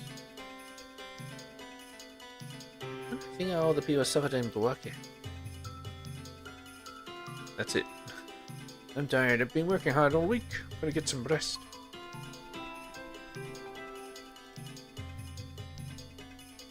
Hey, it's the roommates. Bump into one of them. No, with 4 guys in the rooms really help. Need to get out of here. Yeah, but I count only 3. I like Nom the poet. He was one of the housemates, but he died during the war. Ah, shit. The only one who was up for cooking. If the goddess could exchange these 2 for his life, it would be awesome. One of our roommates perished in the Buwake attack. I'm sad, but it does give us more room to sleep. Bastards.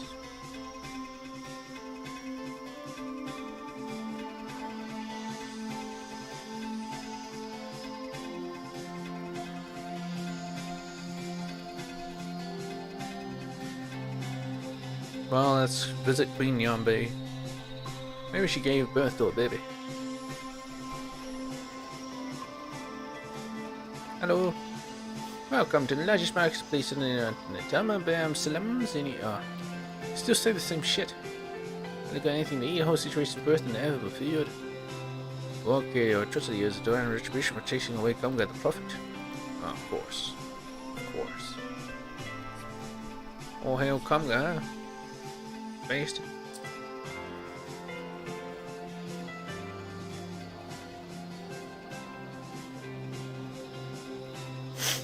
Mint balls? I don't have any mint balls. Atrocity. No rice. Atrocity. I'll take that. Can't bear to have nothing. No, it's everything out there bucket. I don't even know if I'll be able to enjoy my life ever again. Again, ever. And the best Aurionites in this all right here. We've been trading with Father down to something for years. Oh, it's shit. I'm just gonna say it's shit. Absolute show. Oh my god. Yes, please. Yes. Give it to me now.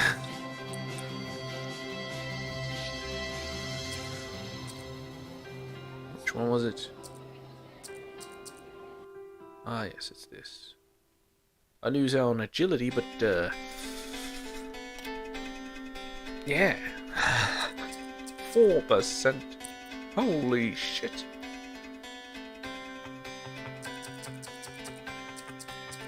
Yeah, it's 3%, but that's like 2 gears, 4%. That's multiple gears to actually make that. This one 4% on one item, one fucking item. Granted, she has less items, but you know. Let's see progress. Oh, window strikes the enemy. This one's a piece of shit, so put this in its place.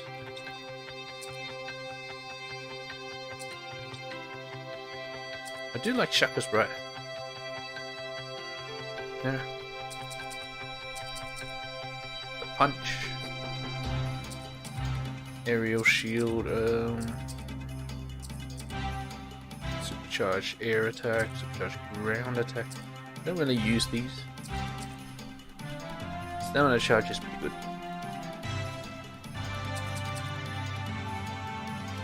Mobile shield, nah. Aerial shield. Oh, really? She apparently got some more stuff. Repulsion. Gomb's bite. Whirlwind blade attack. Summons 2 columns of lightning from the heavens on each side. Not sure that's actually better. I don't like the fire. Put the bite here. Iceberg here.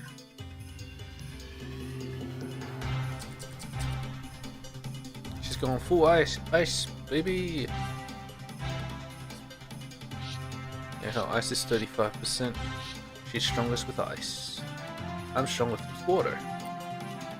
I'm using leader, so it doesn't matter.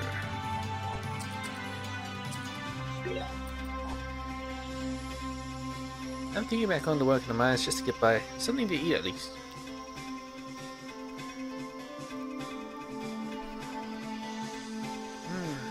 I'm worried for the Boris Agani family. We should pay them a visit. You're probably right. Who? Bohidi. Ah yes, Mrs. Bohidi. Yo, you wanna make some easy money? Oh. Yeah, nomads in the field to raise hundreds of cows. Each of them costs 2,000 yotas. If you steal 5 cows, that means 10,000 yotas for both of us. You in? We'll give it a miss. Perhaps we'll go speak to the guides. No need to think it badly, I was just kidding. I hope that you enjoy your stay here. If it has a canoe, sure. It doesn't, so I don't. Hello and welcome to the Brotherhood devoted to looking after abandoned children. Again, there's no one here? Yeah, illegal immigrants often lose their children in the forest. When we find them, we bring them here. You found none, huh? That's what I'm getting from it. Yeah, those 2 children, they're from another family. Yeah, you don't fool me, you bastards. It's a little strange to say, but the war has enabled me to find work quickly. I moved into this hut. Okay, that's all you have to say, huh? The monsters at Boake were instruments of divine punishment. This city is paying for the death of our holy prophet Kamga. He died? I thought he just got arrested. Church of Absolute Truth. How can I still go in here? And how is this place still, you know? Everyone knows how traumatizing the war was, but persisting in worshipping this fake religion will not solve your problems.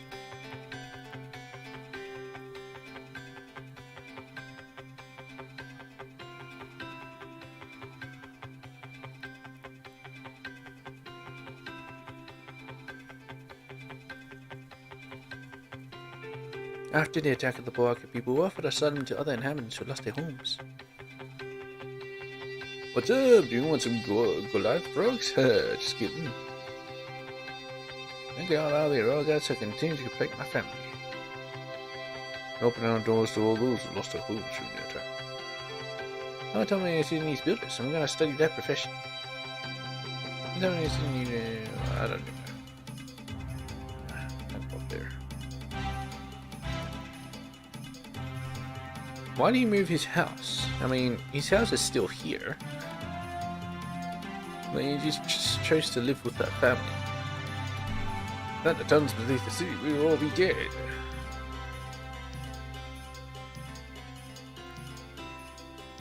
Oh, yeah, you are, you bastard. Bonnie. What? You had promised to stop drinking. Yes, but that was before. I drink for inspiration to have new ideas to improve the city. Rubbish. While still looking after the children. I'm thinking I'm going to leave on Kabajak. Perhaps I could marry Prince Domain. Perhaps you could. I'm happy to have survived. Okay, yeah, so is some other people, I guess.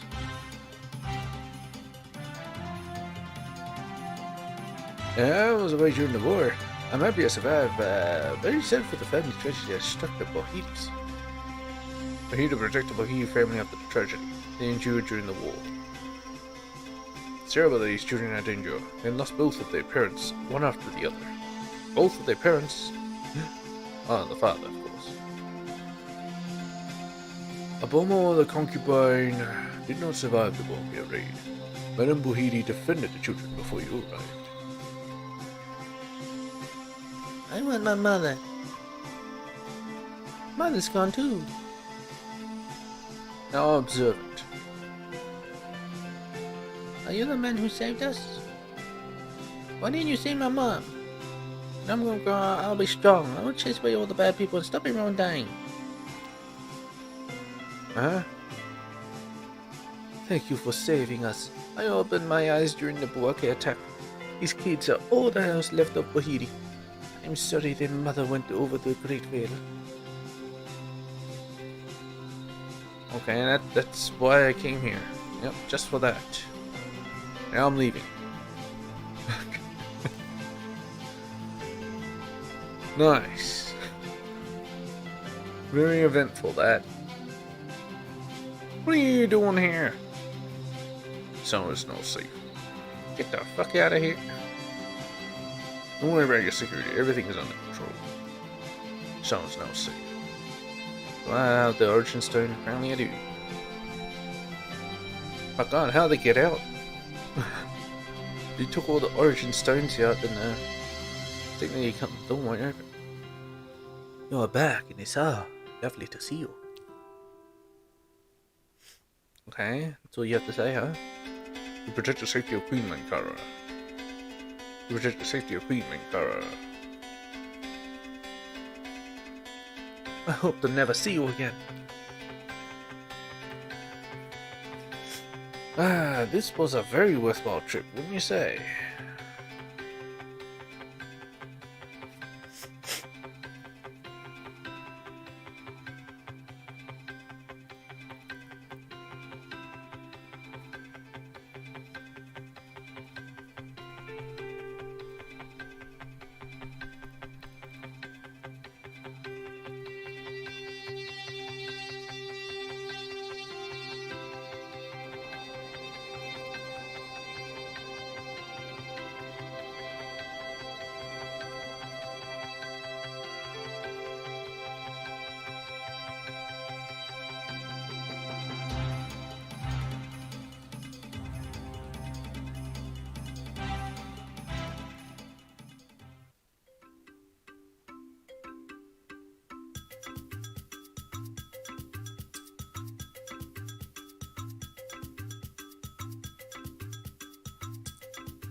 Alright, let's go visit them, I guess. Have I actually been in this port? Nungo Bawanga? Sounds familiar. Oh, young folks, we're a couple of young warriors, aren't you? Suppose you could say that, and you are? Oh, of course, my name is Rodin Joubert. I'm a messenger and representative of Bloemfontein. I'm Aurion Kori-Odan, and this is my husband, Enzo Kori-Odan. Sorry, we don't know this Bloemfontein city. It seems to be a case around here. Our island developed in isolation from your continent. Very few people seem to know about our existence here. That seems to suit the authorities on my island. Also, it makes my life easier when it comes to studying what you call the Aurion. Don't use any Aurion in your you don't use any Aurion in your city? No, clearly not. But from what I could see, you really seem to insist very strongly on this belief across your continents. I've had the opportunity to see one of your Aurionics at work, and I still wonder what technological trickery you used to measure that. Don't tell me. I hope to find this out for myself. That won't be too hard, I think. They are Aurionites, of course, but it isn't. Oh yes, those stones. We tend to use them as jewelry where I come from. Some cranks claim they have therapeutic qualities, but well, nothing has been found to support that. Oh well. Our world is much larger than I had ever imagined. In any case, I hope you find what you're looking for. Thank you, farewell. Goodbye. What a weirdo. Yep, totally. I come from Manga. I don't know whether to stay or go to Asao. I wonder how my friends at Asao are doing. The Bajaj soldiers are incredibly efficient. I watched them when they came to defend the city. It's been very hot lately.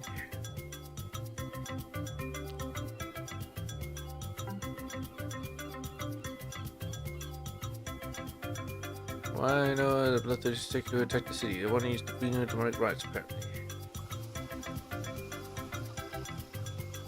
Have I been here before? I remember this.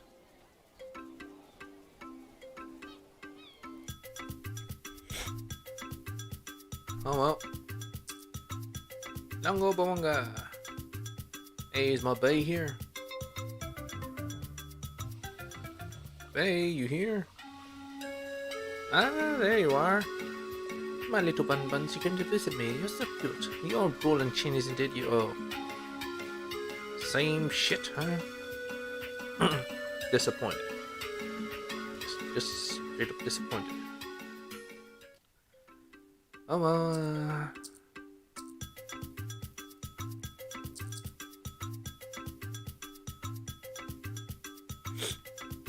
Let's visit Wasao, I guess.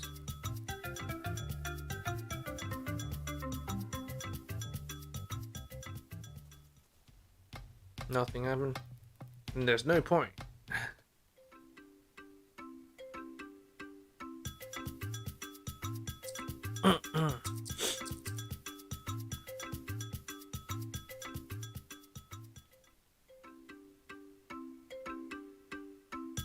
Alright, let's save it. I've been all over the place, man. I've been everywhere, man. Junama. I'm nervous of the idea of seeing her again. Meet with Nama Yoda. Yoda. Camp Yoda.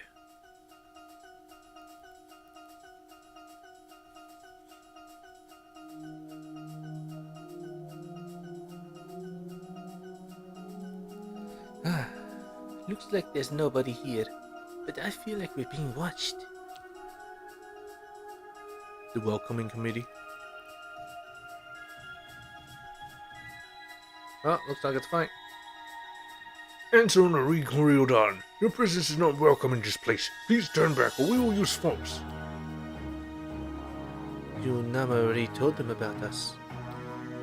We come in peace. We just want to meet Nama Yoda, your queen.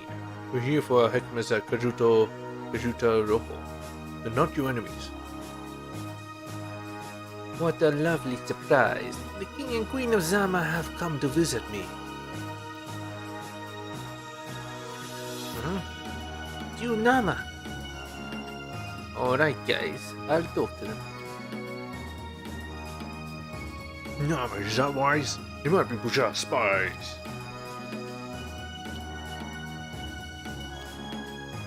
Okay, I hope you know what you're doing. That's better. Let's go and talk inside. I'm sure you've got a lot to tell me.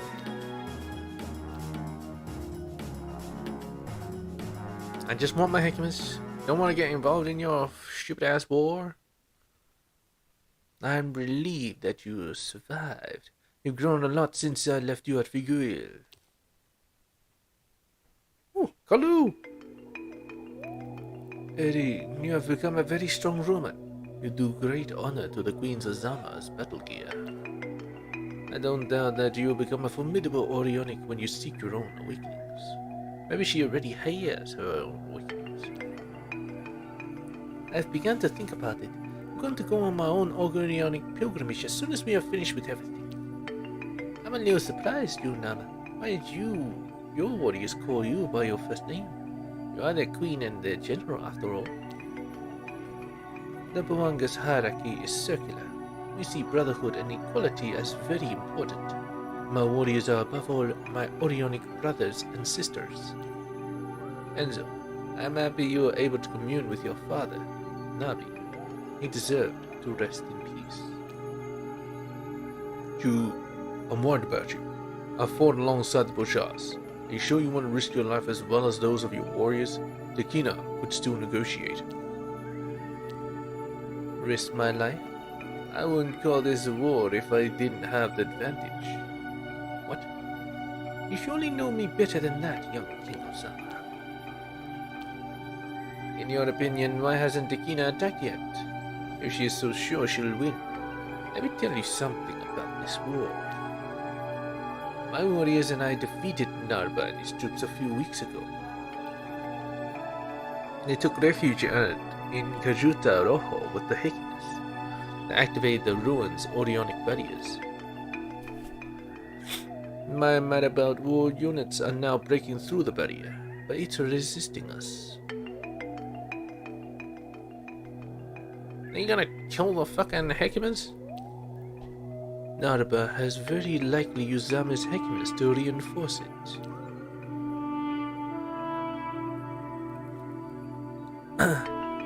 Takina cannot attack me until she has at least doubled my troops.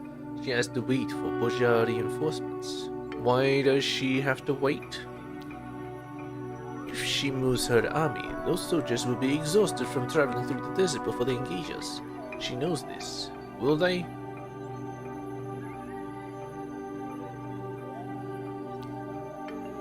It's going to rely on the strength of numbers. Before then, I'll have broken through Kajuta Rojo's defensive barrier. When I get my hands on Kajuta Rojo's power, she won't be able to do a thing. Nobody will be able to do anything. So what is this power you all want so much? And which of you think it's worth risking the lives of Zama's Hecamus? If this power is so decisive, Narba won't hesitate to get rid of the Hecamus instead of handing him over to you. I can't tell you everything, but it's the kind of power which would mean you could stop all conflict everywhere without causing any casualties. With such an advantage, Bawanga could fix all Bojar mistakes. Some mistakes are worth any risk. Zama's Hecamus are the key to activating this power. You can't have them back before I've achieved my goal. You, Nama, out of every thriving force we've come across with Aurionics, vengeance is the most futile. I can't believe you risked the lives of the Hecamus and your soldiers for a reason like that.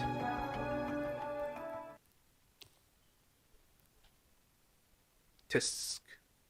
Takina will never change. She has managed to make you believe she's got the monopoly on progress. I don't think she's even doing it deliberately. She must be convinced she's right. It's not about vengeance anymore for me. I've already been down that road. I've already drunk of the waters which poison the soul, and I've cleansed myself of rage. You see, these iron plates around my arms, they hold together the bones I broke by striking shield after Buja shield. Okay. Well, it's your own fault for punching a shield. I'm going to fight the Kina Aurion because I've got my own vision of the worldwide awakening. There's not enough room for both our creeds in this world. Why are you surprised? I'm a Moanga. When it's all said and done, my people are the ones who taught the Queen of the Bujas about the reality of the global Orion.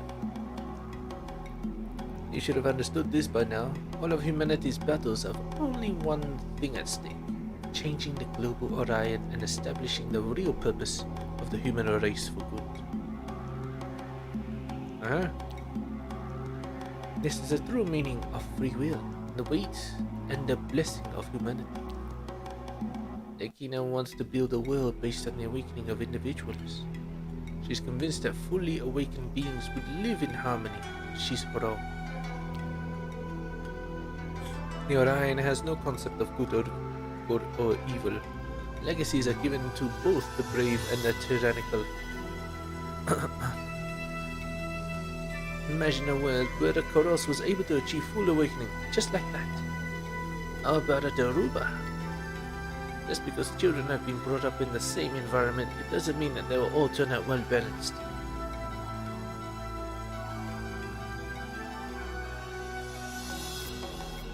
What, you're saying it's in their nature to be bad, so they'll be bad?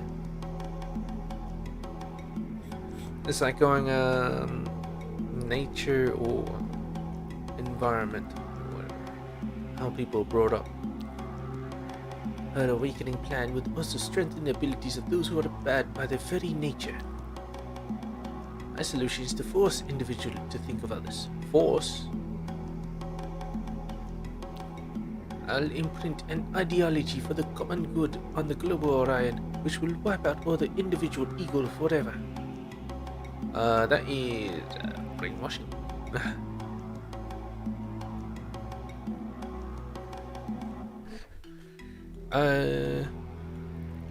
Fucking hell. Fucking bots. Not sure if I agree with this plan, but it will make the world better, maybe.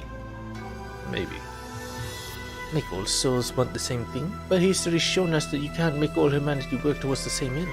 A diversity of human desires will always take over in the end.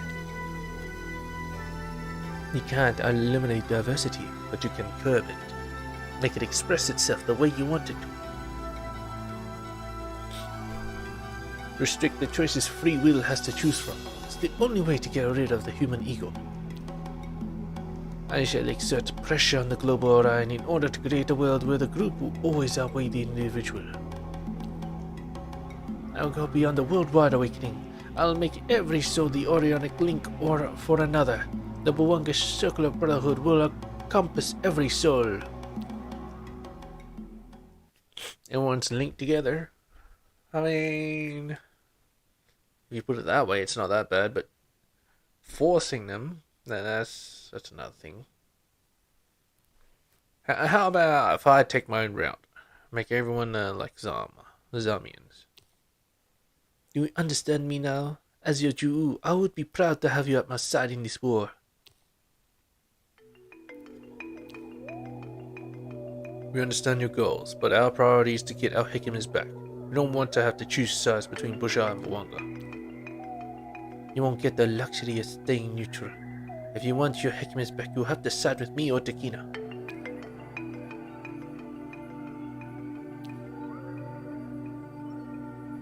If that's the case, give us a few days to think about it at least.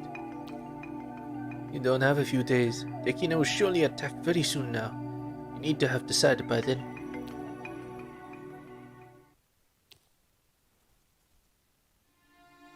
Hey!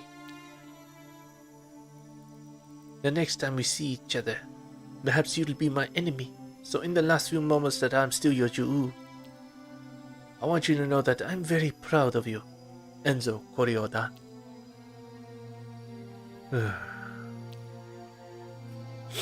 You've always been more than my Jew. You're like a mother to me.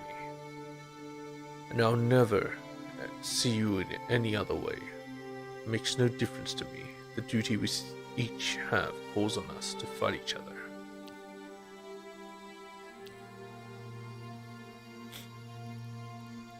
You should go. And get that Kalu! I agree. Naaman's vision. This is so frustrating. Can't be straightforward, can it?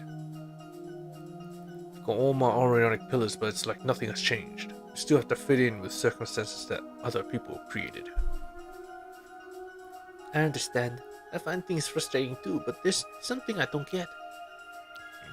If Naraba is with the Hikmas and he's in Kajuta Rojo, why hasn't he used his power from the ruins to put an end to the siege and get out of here? Out of there. That's true. I hadn't thought of that.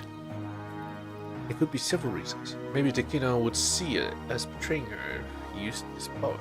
But it's very strange though, isn't it? We have to find out what's hidden in Kajuta Rojo.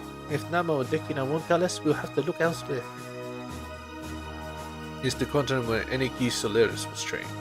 Let's go back to the Griot village to see the Chief Griot. I think he's the only person in who can guide us. Agreed.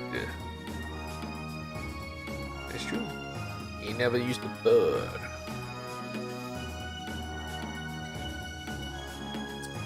Nice figurines. Okay. Look at that big ass sword. Dang.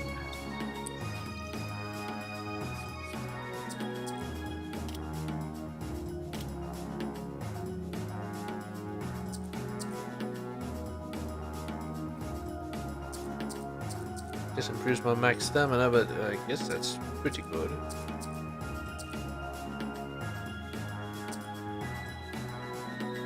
Reduces my water though.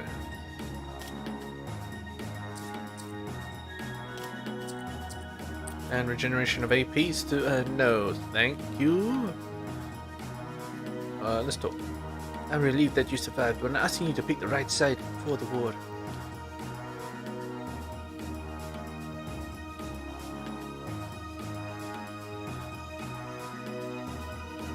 It's the way to Kajuto roll. You got no right to go that way. No right. Bajars have a secret unit, the Sangaloos, who have the marrow boots on our side. New Chief Fu awakening that young? Must be an incredible warrior. Yep, and I'm going this way. Oh god, okay. What's over here then? Hello? The Kulu Kriots have chosen to remain neutral, but at least the Marboots are with us. I was right. Our tribe couldn't stay out of it, doing nothing. I was a merchant before, but I decided to join Nama.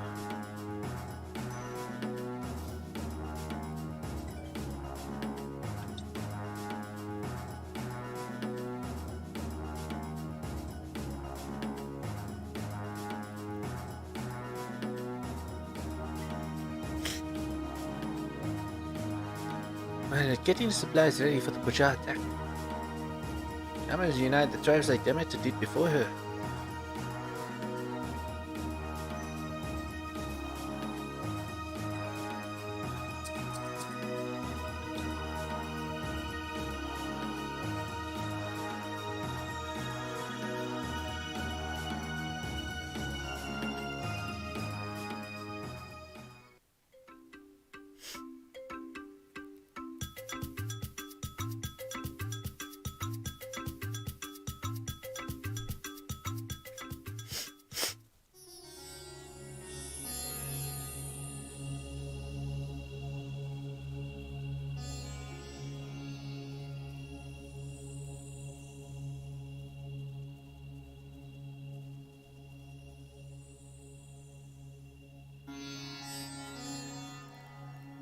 Do you think we can go through?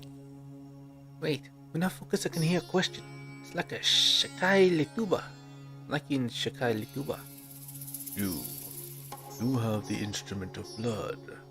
Why are you here? Ancestors of Griots, we are here because we are looking for answers to save the Hekemas of Zama.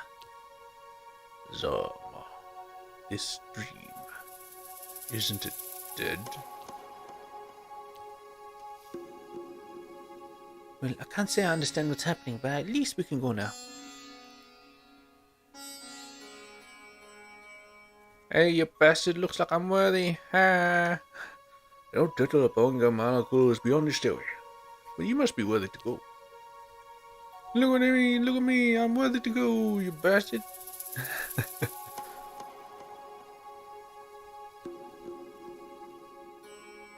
Damn, I want to get the clue. That's a giant turtle shell. These seem to be the same frisco pennies as the tomb of the Kori-Odans. Yep.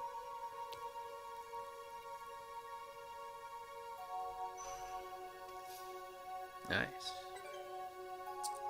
Kajuta breastplate.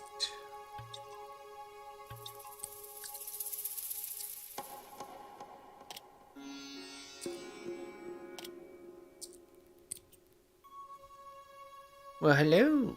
Well, hello. You seem to be a bit stressed, am I wrong? It's a bit ironic for someone who, like you, seems to be very powerful, don't you think? Take a step back. You'll see that things will already feel much better after. Oh, hello. Alright, ignore everyone and go to the turtle. Hello.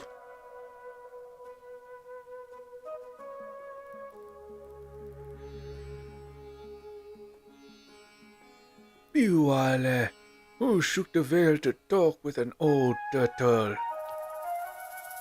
Chief Griot of Bawanga. I am the Queen of Zama, Erin Kori-Odan. I've come with my husband, King Enzo Kori-Odan. I've traveled from very far to listen to the turtle's wisdom. Yake, Zama. It's been quite a long time since I've heard that name. You know Zama? Why do you have the same fresco paintings as the one in Kori-Odan's tomb?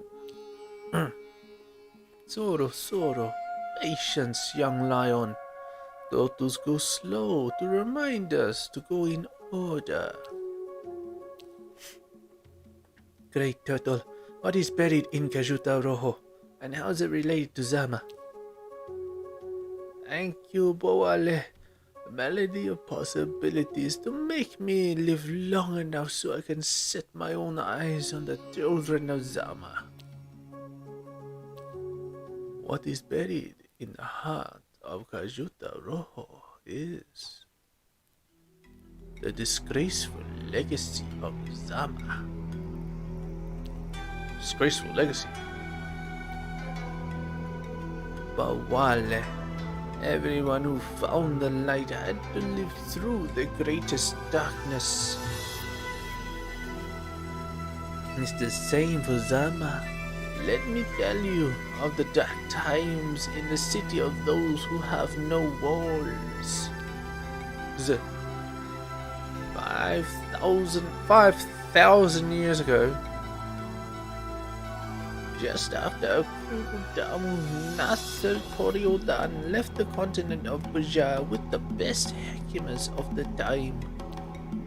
They were brilliant men and women who didn't want to see their intelligence cause harm. But they didn't go directly to the continent of the Odanis. They first stopped here, on the continent of Kawanga. They took refuge at the far end of the Savannah Desert, building a fortress and hoping that neither Bajar nor anyone else would ever find them there.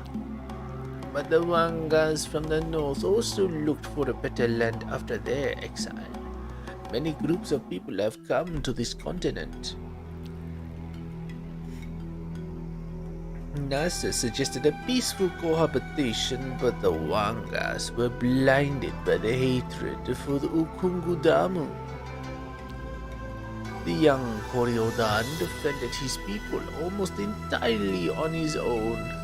He had to leave Bajar with few soldiers. The Hakim created powerful barriers to protect the fortress from the assaults of the Vanguard troops. Looks like it's happening again, though. But the attacks were constantly increasing and regularly put the fortress under siege. The Hakim developed a powerful artifact to rival them, Umoja Nafsi, a weapon able to stop all conflicts without any casualties. Umoja Nafsi allows a person with the key of the veil to intensify the Aurion and fully spread the vision of the world in the global Aurion. If one changes the existential particles, it changes the vibrations and thoughts of the human spirit. It's a system of perfect control. Key of the veil be Urithi, the spear of the King of Ozama, a weapon forged in the era of Okungudam. A weapon that caused the deaths of so many that its Orionite bears the weight of blood. Umoja Nafsi was created to allow Nasa Kori-Odan to impose his ideal for the global Aurion. Urithi is the activating key for the mechanism.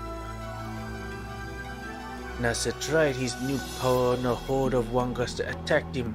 What happened was surprising. The entire army of brutes suddenly lost the desire to fight. A collective realization took over the camps. When they moved into the camps of the pacified enemies, Nasa and the Hekimas found some unexpected consequences. They became completely peaceful or enlightened. Yes. The Wanga spirits weren't prepared to be awakened. Their vision of the world had changed, but not the mass of negative emotions in their hearts. Most of them almost sunk into a state of madness.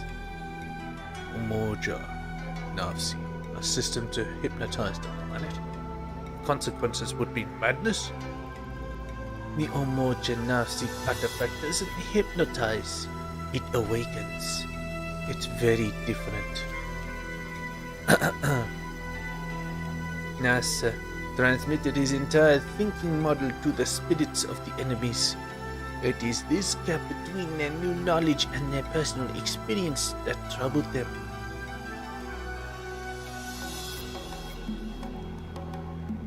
We're not sure if we understand, Great Kori-Odan. Imagine being a gazelle which is suddenly given a knowledge of a lion. What would you think of yourself? And I am a lion. Obviously. What do you think you're a fucking crocodile, you fucking retard? Stupid ass gazelle. How would you see the savannah around you? How would you know your life as a herbivore? Understand that having a specific knowledge with the wrong past experiences is a curse. Those who live in the dark for a long time become blind if they are exposed to light to fires. The veil is not only based on intelligence but also on our emotions and how we manage them. Nasa and his Hekimas realized this and deactivated Umoja Nafsi. They abandoned their fortress and called it Kajuta Rojo, the shame of the mind. Nasa meditated on his actions for days in the desert. He wondered how to protect his people from any retaliation for Okungudamu. He decided to go with the Hekimas to the other end of the world to create a city that will serve as a model for the world to come. Thus Zama was born. Some members of Nasa's group stayed to help the pacified Wangas overcome their trauma. After many years, they would become a nomadic tribe of Bawangas. who dedicated their lives to the understanding of the Aurion. When the Kina came here for the dawn of forgiveness, it made me believe that our people could embrace the world, that we could share our knowledge. But alas, I was wrong. What happened was Nama's generation had gone back to the violent ways of the Wangas to fix their problems.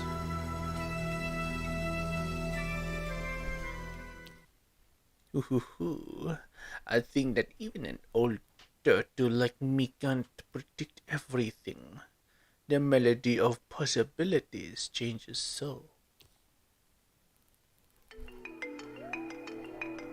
Zama and Bwanga are connected.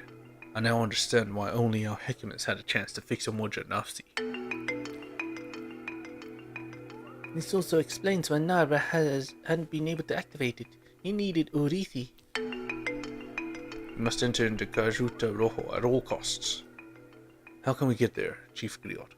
We must save our Hekimans and go back to Zama. What are you going to do once you are face to face with Umoja Nafsi? I'm going to activate it. We will destroy it one last time. I understand why Nasa chose not to use it. It's our duty as King and Queen of Zama to not release this power into the world. Because it's shit. In any case, there's a passage between the plateaus to enter to the east that will take you to Kajuta Rojo. And what should we do about the barrier? Use Urithi against the protective field. The spear of the Kori-Odans will open a breach. If we hurry, we could get there before the war starts. Thank you for everything, Chief Griot. Thank you for sharing the wisdom of the Bwanga turtles with us. Bawale, may the four winds of Dunia watch over you. 4 winds? Punch that?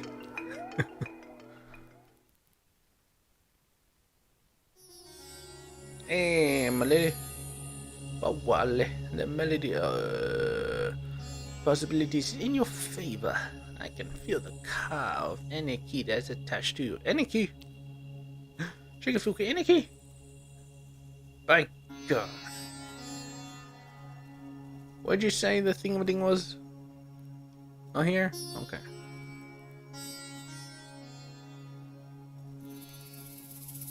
Hello? Oh, yeah, whatever. Not gonna say anything different and fuck you. There's a upwards area. How do you get there?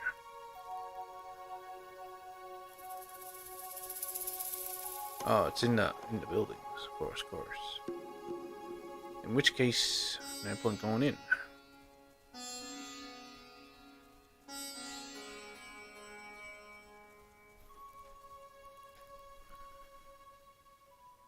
Too late. War has begun. Already? Our journey here must have taken too long. Curses! We have no choice. We have to get there. It's preparing well. We're probably gonna have to add this fire in our hands when we have yet. Sure.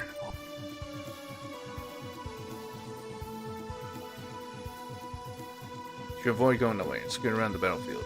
Should avoid? Yeah, but I don't want to. Ah, shit. Because he's saying his stupid ass shit that got me into this mess.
I want to fight in the war.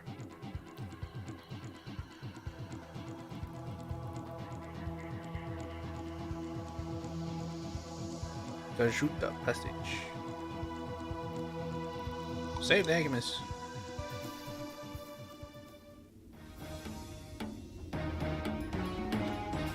Let me fight against both sides, man. Shit. The fighting has already come this far.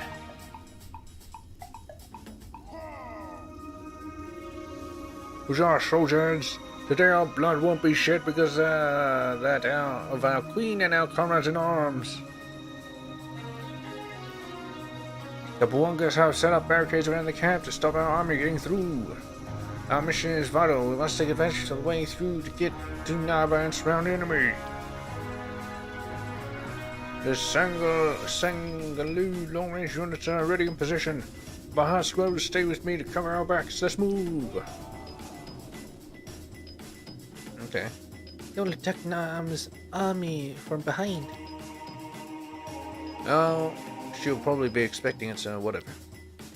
Nama made her decision as the Queen of Bwanga. We must make our own as King and Queen of Zama. Let's focus on the Higmas. Angani? Aren't you ready? I am, but you forgot to say something. For the best when facing the worst. You're right. For the best when facing the worst.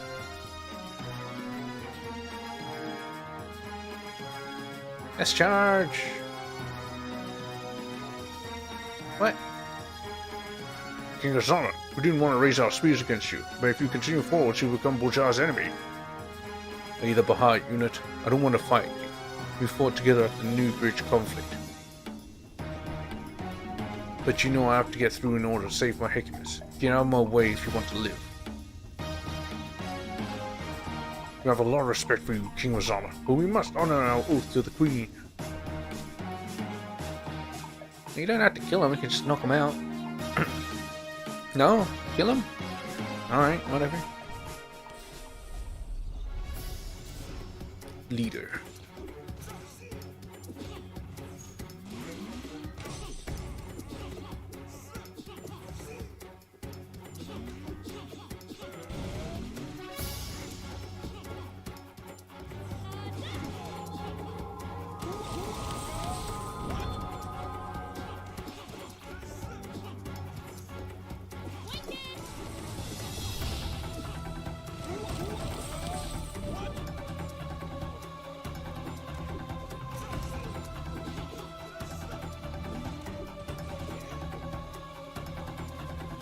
Surround him.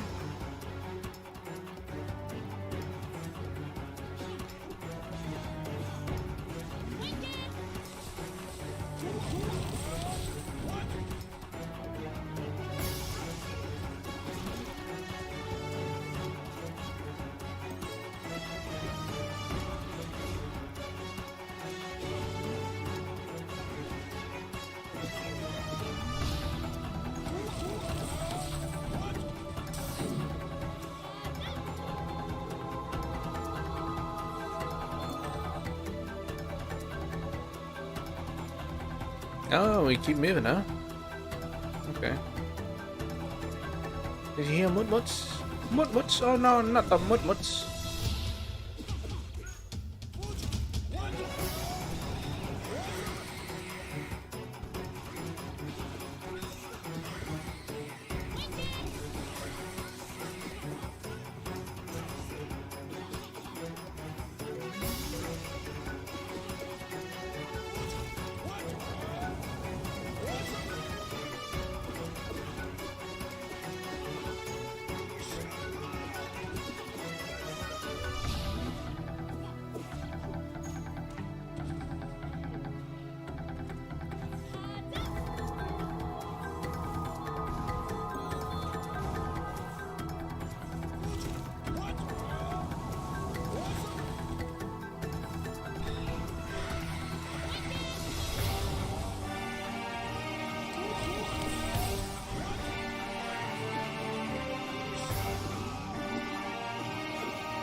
Cool. We can go on.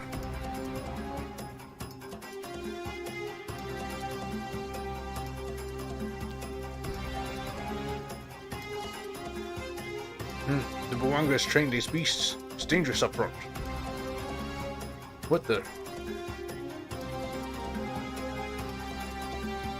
can feel the powerful magic of a full step ahead. Keep your wits about you.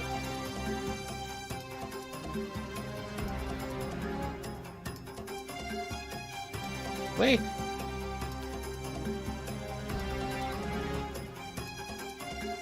Not a boot for Wonga. The Zoma lions are here. What shall we do? Nerds don't pass. Nama will understand.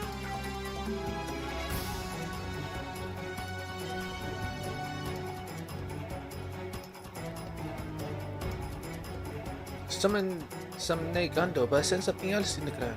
Don't let your guard down. Charge! We'll show you the crocodile.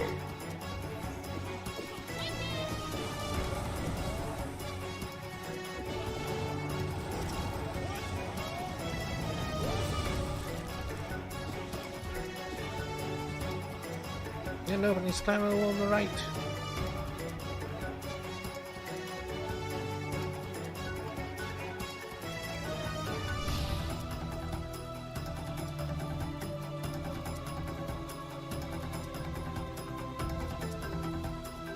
One of its Aurion has disappeared.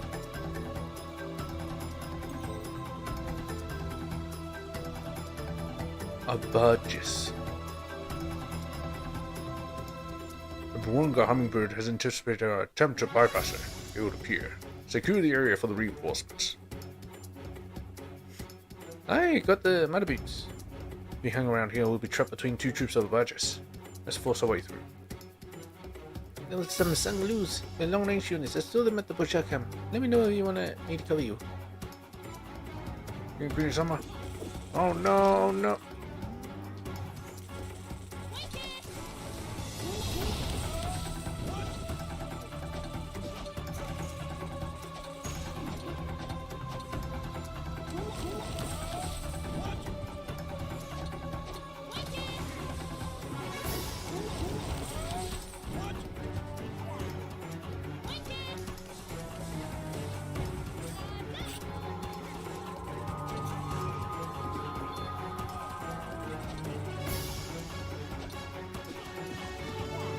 Fool.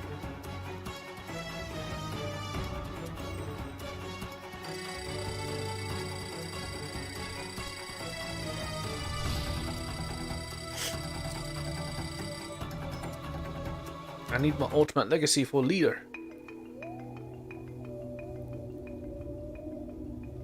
Cough, cough. Cough. Can you go on? Cough. I'm okay. Let's go. No, let's rest for a bit. Looks peaceful enough here. Yeah, with a bunch of dead bodies. Yeah, very peaceful.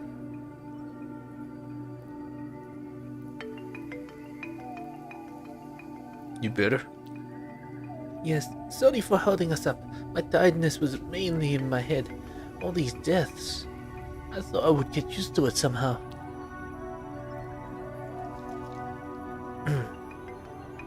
Don't apologize. You never get used to war.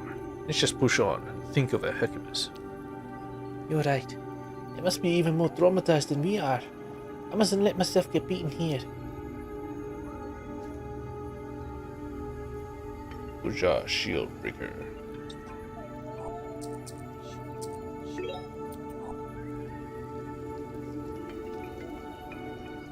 Why is that a rock bleeding? Oh wait, it's a ribbon, of course, of course. Hello! I'm to carry your keys in Great Vale. Bunches of police. Nice. Whatever, fuck them.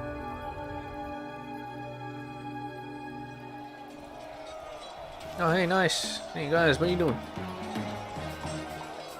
Oh, they're punching the ground. Dang.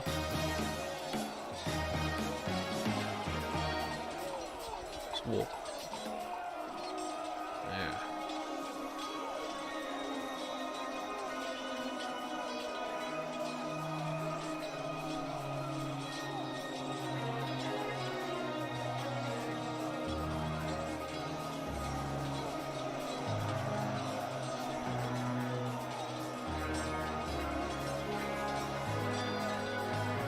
Pretty badass to walk through a battlefield.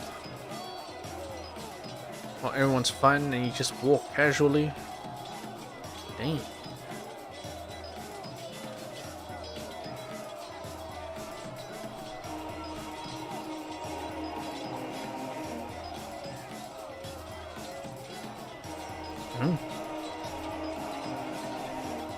How's it looking? I'd say it looks complicated. You won't get as far as Gajuta Rojo. The ring at the Bajas ends here. Yes. It seems as though they're reinforcing their environment, but there's more of them than expected here.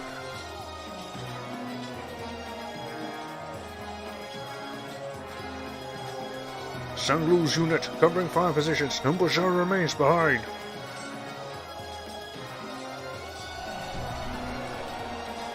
They just went past each other. What shall we do?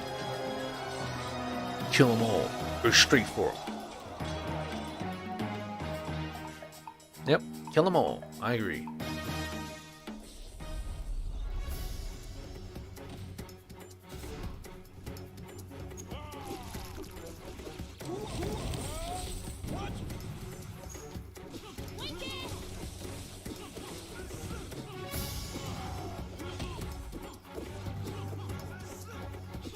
What are you doing?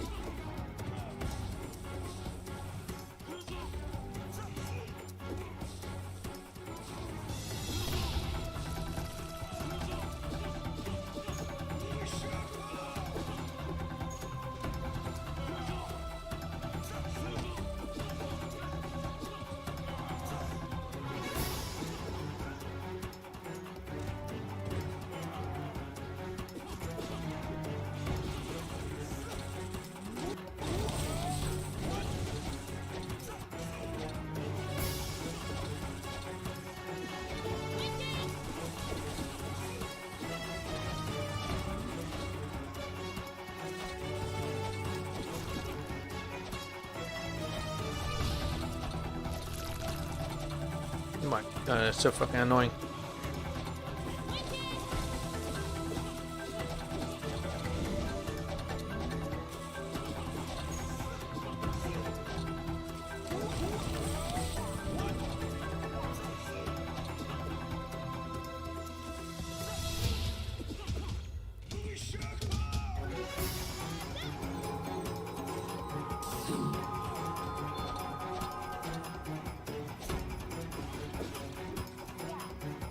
You move forward, but stay on your guard.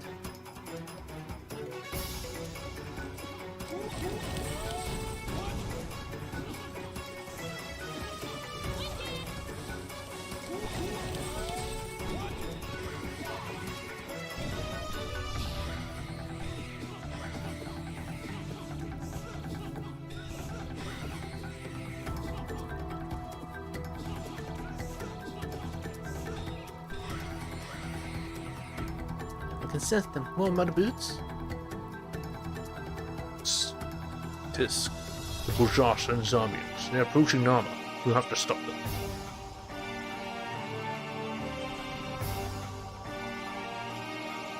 Two Namas close. Don't lose focus. They've summoned up their earth magic again.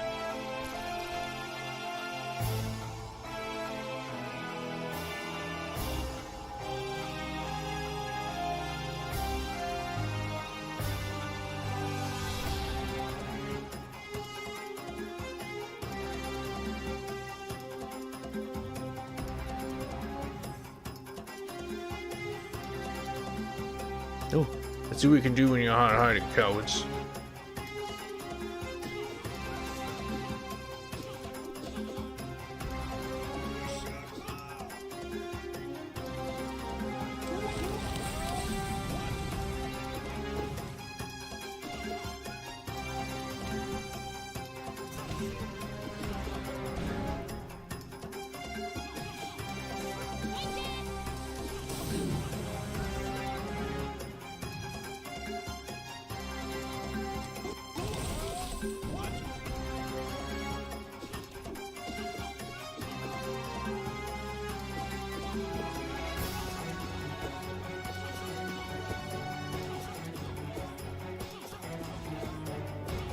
Nice.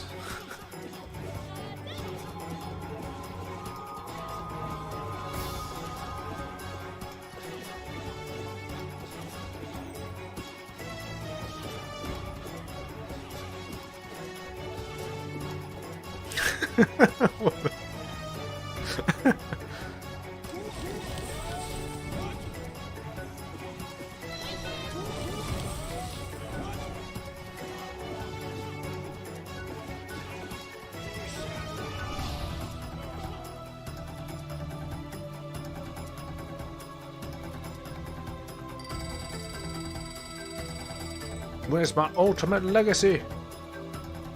I've used it so much. Is that guy a merchant? Report. The Kajuta Rojo barrier seems to be on the edge of breaking, but we need more time. We don't have any more time. The Bojas have almost broken through. Make haste. Don't worry, Nava. Each of us followed you knowing that it would be no picnic. Our folk would hold out. This Aurion.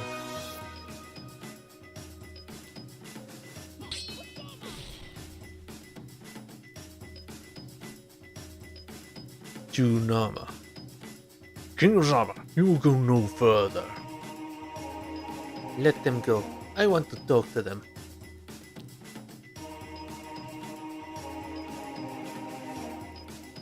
Oh. You're going to have to tell him. Is that alright? Tell him. I have no choice. Oh, hello? A trucker trainer. Well, the Kori-Odans. I should have known. Everywhere you go, business is flourishing. Business? After you put a stop to our activity in the body of forest, some of the Koros lads and I went into business together instead. Battlefields are always very lucrative places for finding and selling stuff. Look what I've got. Got a bit of everything. Acacia leaf? I don't have any acacia leaf. I gotta get some.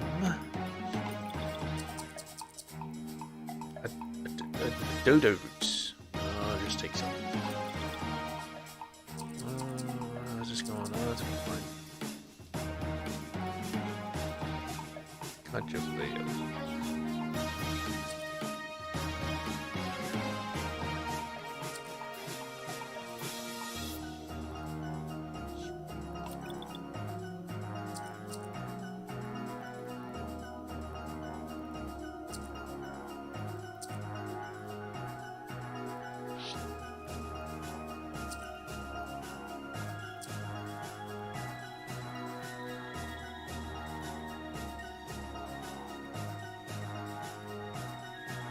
I already have one.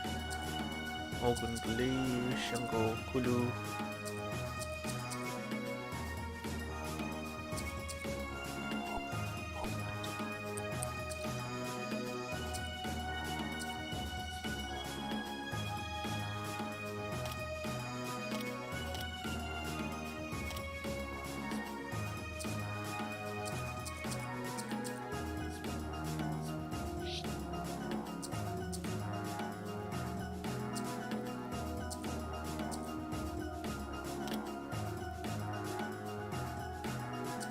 Yeah, that'll be fine. It's just 1%.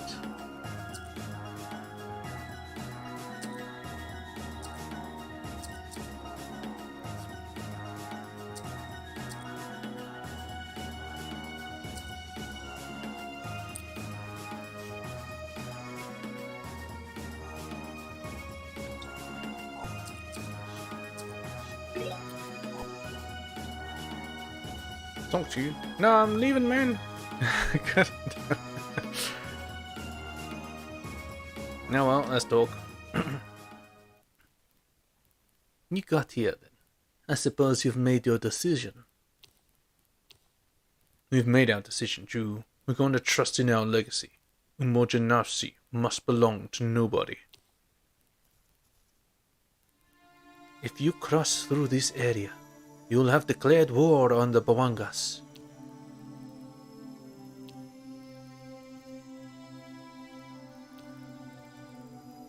Goodbye to Nama. Thank you for watching over us and Zama all these years.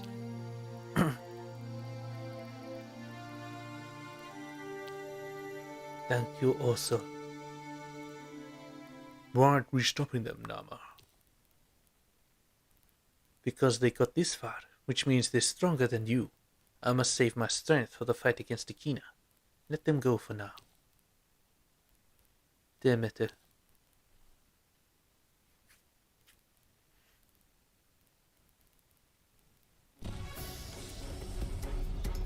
They mustn't reach too much enough, see. Oh, nice.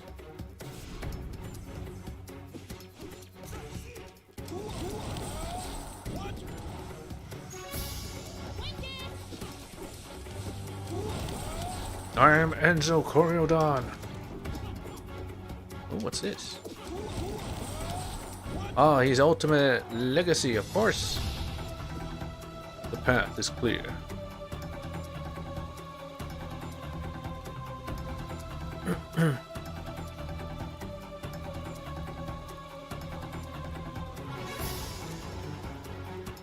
Them again. King Ozama. The Nama may have spared you, but the Bawanga Desert obeys those who give their lives for it. Desert curse. What? Yeah, rain multiplies and spreads through the ground.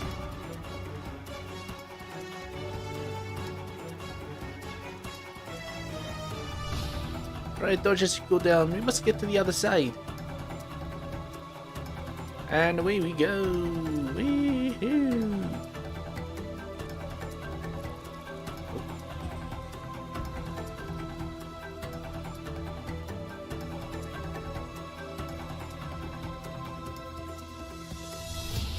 The Buwanga hummingbird has moved towards the main battlefront. Let's hurry up and get through his valley to spread her forces thin. The Bujaras are trying to cross the valley. We mustn't let anyone through. Caught between a rock and a hard place.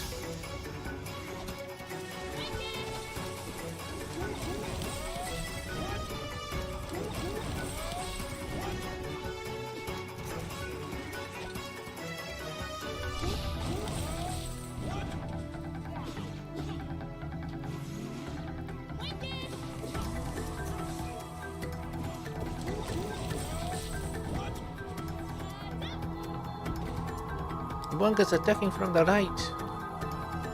I can see that.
Yes, I'm seeing an adventure foot from Bahat unit.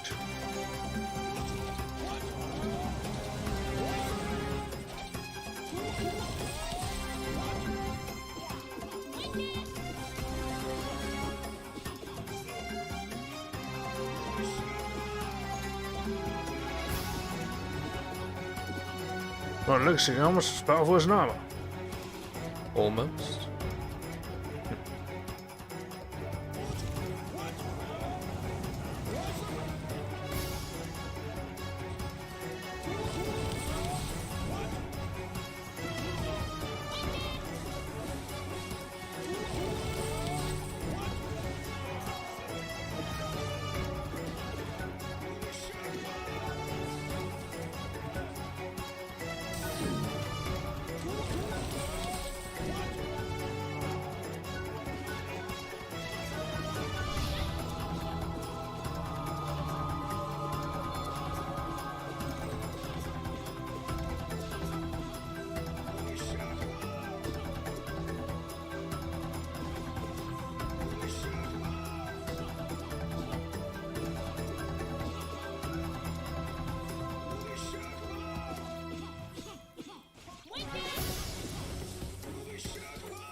Yeah, let's go before they come back. Oh my god.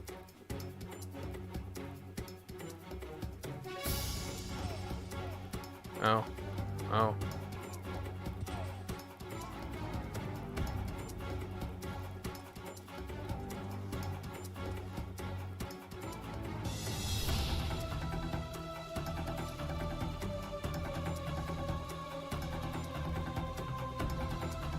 Can use this time just to regenerate.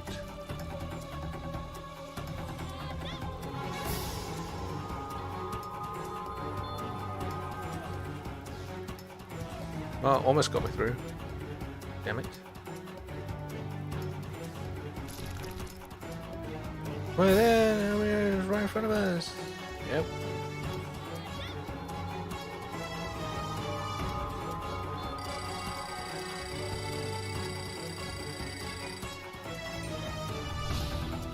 Ultimate Legacy is ready. Just gotta wait to use it. Well, not really wait. I'm just gonna find an opportunity to use it. Seriously, there's no chance of catching our breath?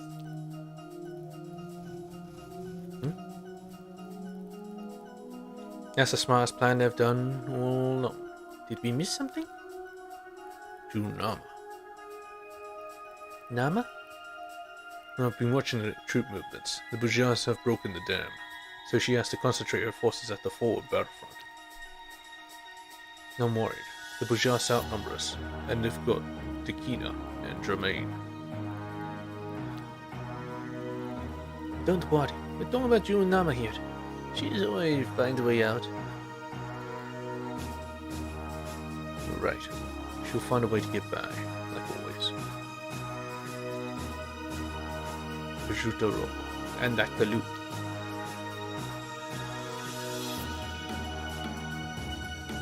The first place the Zamians ever lived. The soulless shame. If you're going, you'll need Nab. You know that, right? He'll be so weak. Ever since we started our journey, we've held back the pain of his betrayal. I haven't really helped you bear it so far. Now we'll confront him alone. You won't have to bear the burden fighting your brother. No, I'm Queen of Zama. I'm going to show him the strength of the Kori-Odan legacy together. Alright then, let's save our Heckmers and go back home.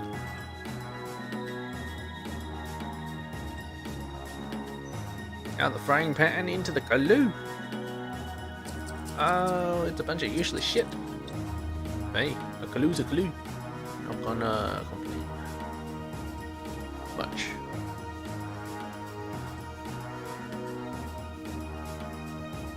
What the? If the barrier has been lifted, it can only mean one thing. Them. They're dead.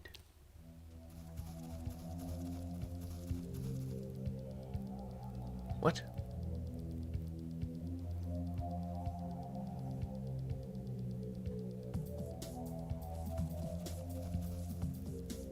Well, Enzo Kori-Odan and my sister Aurion.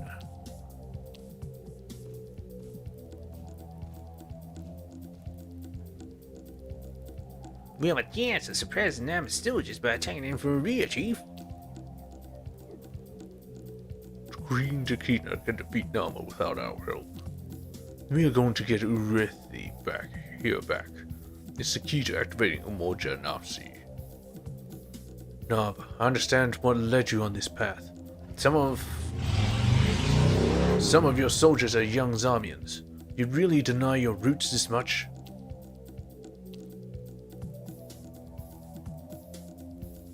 Narba, you exiled us and we've seen the world outside. We know the stakes. We aren't forced to fight each other. Let's return Zama together and keep the Umoja safe. You've grown. I can sense the pillars of your soul, Enzo. But for me, the Umoja is a dream from the past. Queen Tekina's vision for the awakening is the best solution for this world and for Zama. Give us back Urethi and we'll let you live. You've chosen your path for the global Aurion. As King of Zama, I'll spare you if you leave without a fight. My clemency will go no further than that.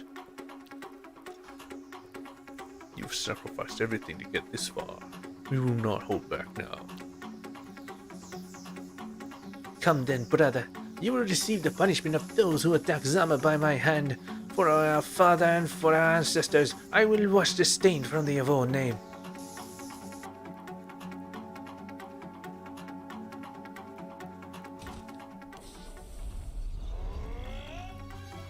Four runic pills at once? You've really got as far as that?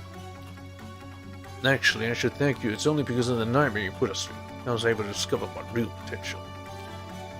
I am the answer of the kings of Zana to the global Aurion. Leader.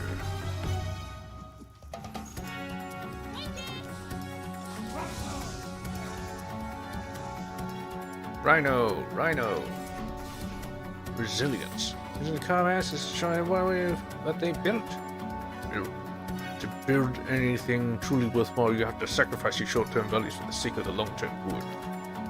Dakina Aurion has a better understanding of the reality of this than our ancestors. You think our ancestors failed? But did you truly understand what they were really trying to do?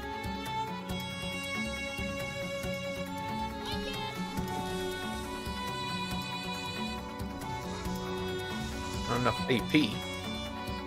Well, that's a problem.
Bahubab Shah, whatever that thing.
I understand it.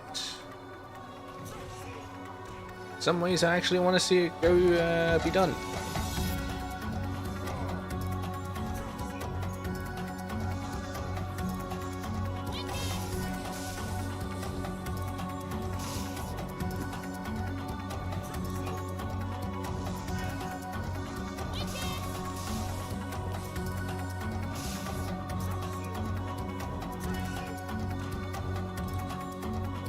You're lucky I don't have enough for this fucking Ultimate Legacy.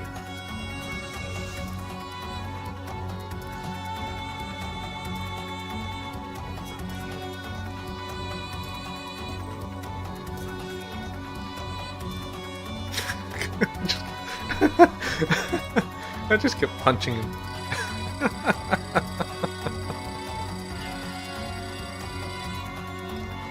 Yeah, level up some more so I can actually use it. Oh, how have you become so powerful?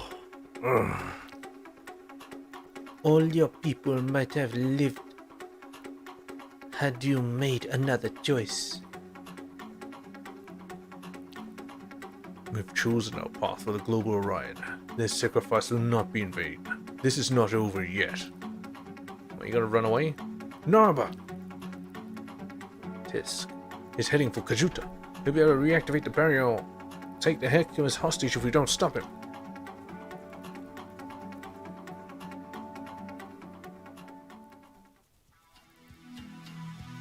Narba!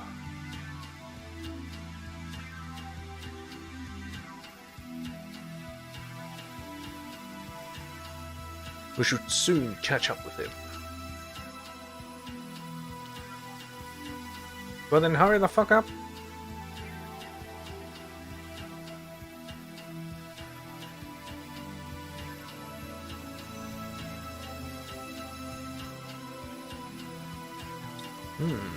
I need 780 AP.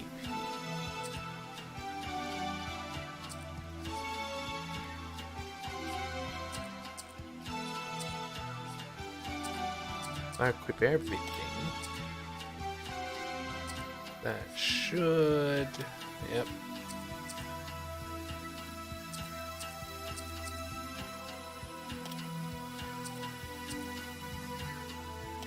I need the AP regen. So that should make me able to use it. Now.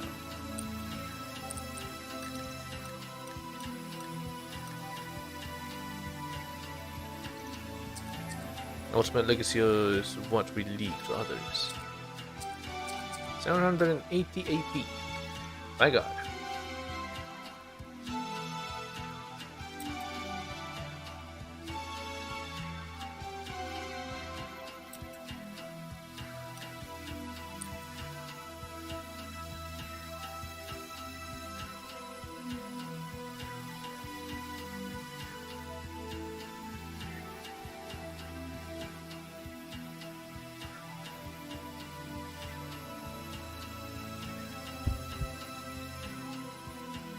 He's here?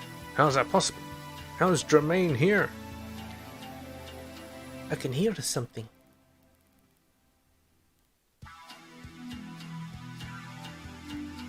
Oh, it's pretty hot out here, but my squad and I were able to get through the Bonga defenses. Prince Germain, I'm sorry. I was not worthy of your confidence in me. You don't need to apologize, Naba. Mother would be proud of your devotion. You and your soldiers held out under siege with great bravery. The murals of Kajuta Rojo show that the arcade Ron's ancestral weapon, Guido, is also able to activate Umoja Narsi. Yep. We need time for the Hecatus to make adjustments. We will hold off the Kori-Odan, Prince Germain. You're safe to go. Change the global Aurion so the world can awaken. You'd better be alive when I'm done. No Bujar remains behind. Narba, show me to the Hecamus so I can put an end to the conflicts of this world.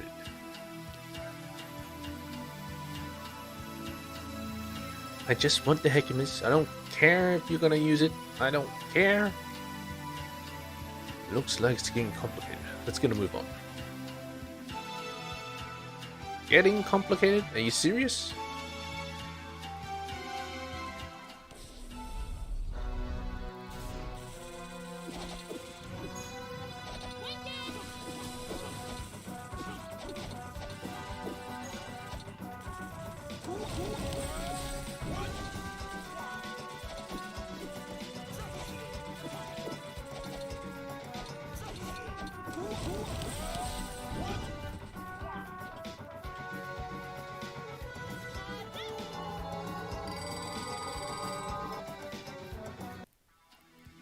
After all this time, the heals are still so damn useful.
I want to look at this theme thing.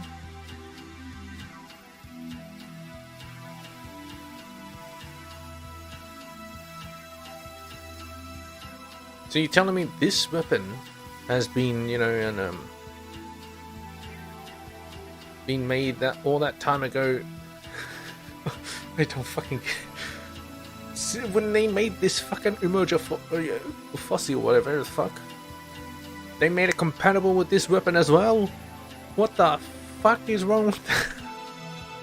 They are fucking That is so fucking stupid. It's not funny. It is literally not funny. It's so stupid. This weapon existed before the creation of this place. Now this weapon, I don't know if it existed before or after, but this place came into being after this blade at least was constructed. And they made this one the key, but they also made this one the key for some fucking reason.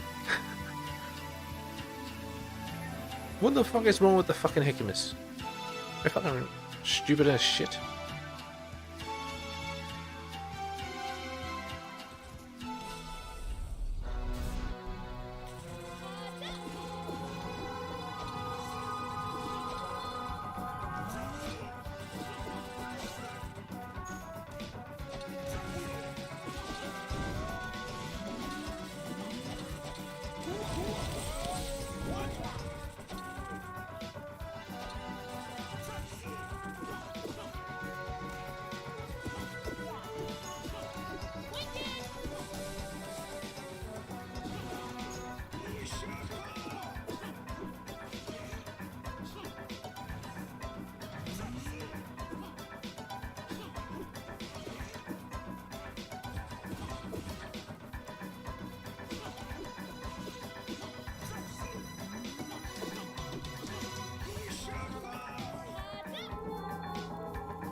Can't believe I made it down here already.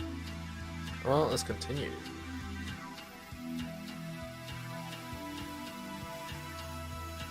Kajuta Gizei.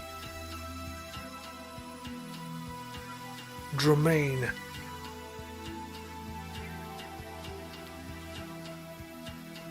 Umojanopsi. And the Hekimas are right in front. I've activated the traps around the fortress. We should gain some extra time.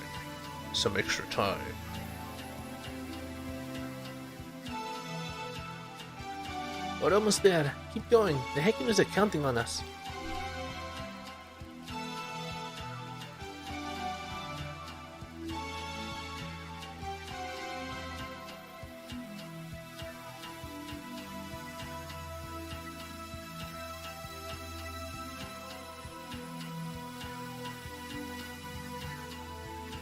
Gonna open?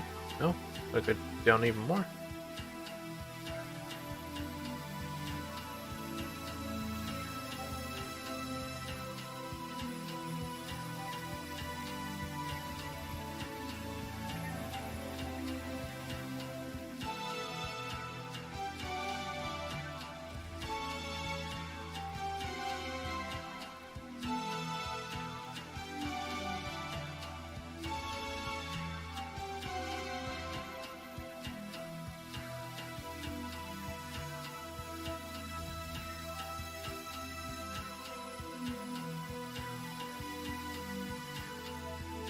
Red Source movement has been changed, giving us a chance to get through.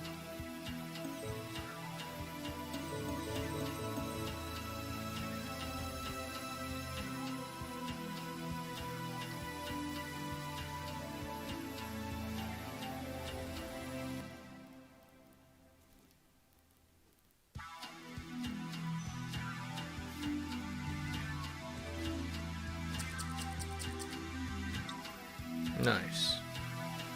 Just have to get hit 50 times. Rest a little. New 7 and new save. Well, save the Hegemus.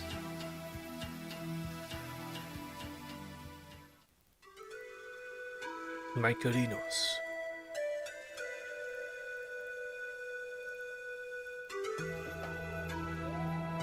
You already activated? You stubbed it in the ground. The King and Queen of Zama are alive! I told you they would come back to save us. Hekima Heal, and all of you. I'm so relieved that you're all okay. Dramain, nah, let them go. This war has nothing to do with them. Umoja Nasi, the weapon which can rewrite the global Orion. Oh, this Orion which is building up here, it's frightening. Huh? Wait a second. No, surely not. You were just here to get the hang of us? What's so funny? This situation is just too ironic, especially for somebody like me who doesn't believe in fate.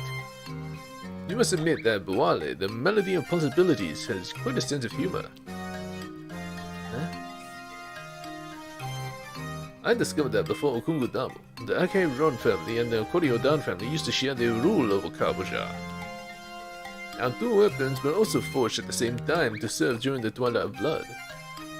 After that bloodiest of days, Nasir Kori-Odan and my ancestor fought the Aurion for each other over the best way to use the Umoja.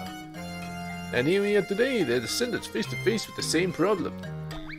We are fighting over the Hegemus for the latest in Umoja artifacts. You, where do you draw the line? Come on, we may as well at least get a laugh at this crazy situation. And the scale of family arguments which span the generations is a real gem we've got right here.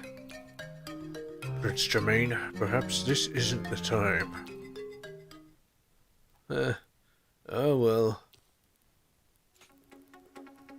Seeing as everybody wants to fight, let's do this.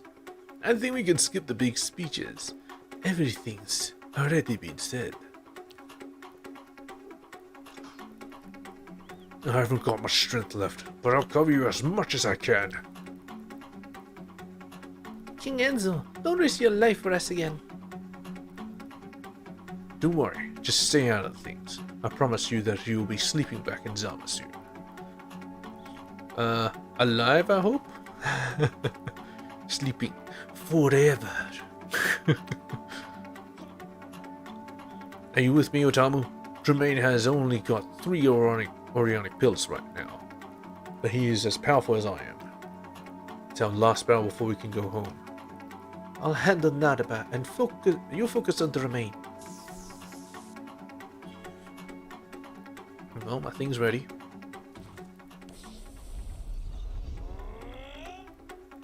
Tremaine, I've reached my soul's full potential, and a new world has opened up to me. A world where I am more than the king of Zama. In my car, I bear the seeds of an ideal the global Aurion needs.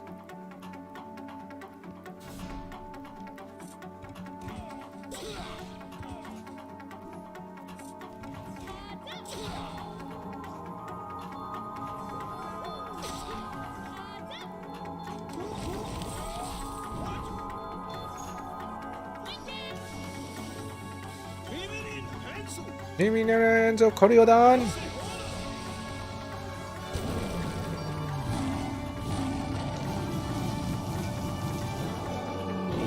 Intense fire could barely follow them. Altruist. A tender melody of possibilities. Because I'm happy that we are able to fight our last battle here, where it's quiet and not drowned out by the tumult of war. The reason I was able to accept my duty as the Prince of Bushar was because I met you. For what it's worth, I'm proud to have you as my Orionic link. But I'm still going to hit you hard.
Ready King again.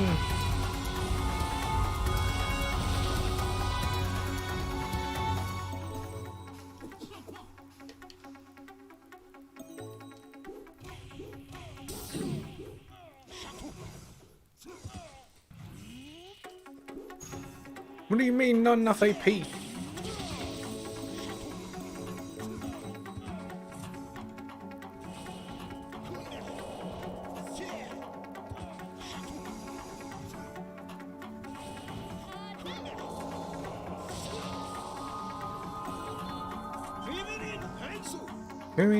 Enzo Kori-Odan!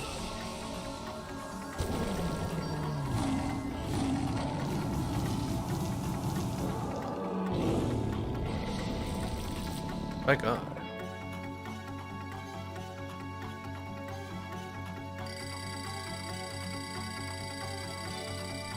Got 7 levels from that shit.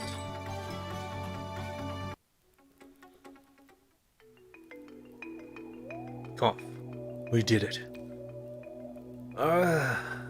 Ew. You really hit me hard this time. Let's finish it. Wait. Listen, you won. You can go back home with the Hekimas, but don't destroy Umoja Nafsi. Rewriting the global Orion with the awakening plan is the best thing we could ever do. And you know it. You and I both hate pointless wars. So don't ruin our only chance of changing this world to a world with no fighting in it. I understand you, Jermaine. But we have all been looking at this issue from a limited point of view. Each of us has made the mistake of judging the world according to our own ideals. We make the mistake of judging the world based only on our life experience and our own time. Humanity is like an Umoja painting. One period can be chaos, but harmony is built on the sum of our experiences, from our mistakes and the lessons that we learn from them. Ironically, it's because of your ideas of a world without leaders that I came to understand something really fundamental. The world is the way it is because it has a choice. Free will makes us responsible for our sufferings and our happiness. Humanity must merit awakening by choosing it. We mustn't force it on mankind with a weapon as twisted as Umoja Nafsi. And those who can't choose? Those who are oppressed, brainwashed? Would you condemn them to living and suffering forever? I haven't got all the answers. Nobody has. But I have the answer I'm going to live by. No! Nothing's happening. It's because time froze. You're stuck in your animation. Can you see the weapons all blurry and shit? Wait, did you feel that? You actually activated it, not actually destroyed it. You did it wrong! Enzo, you did it all wrong. And now that it's filled with your ideal. Leader. Umoja Nafsi has been activated. Enzo, think what you're doing. You're going to destroy the only way of changing this world. You're wrong, Tremaine.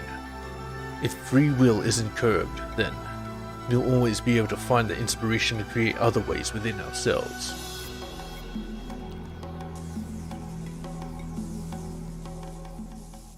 We can't stay here. Everything's going to collapse.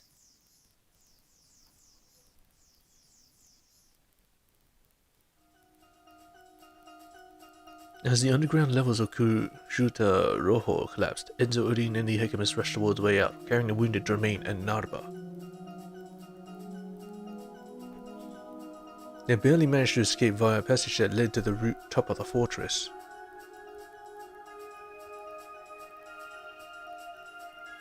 But while the Hekimus celebrated their escape, something far distant was already attracting the King of Zama's attention.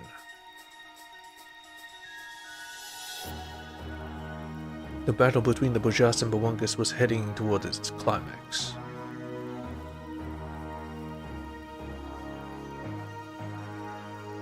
The old legends always assumed that the greatest Orionic battle would see the most powerful men of the era do battle with one another.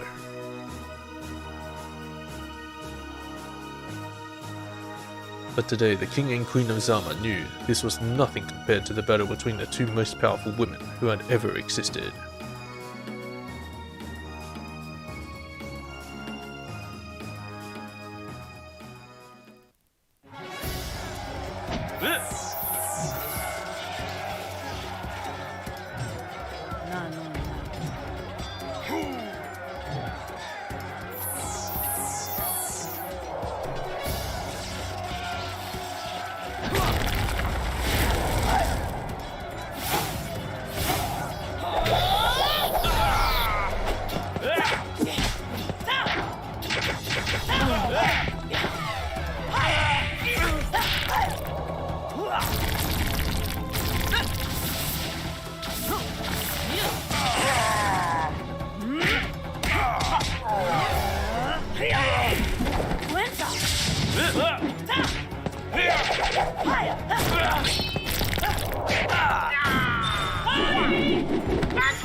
Nama, menumelo.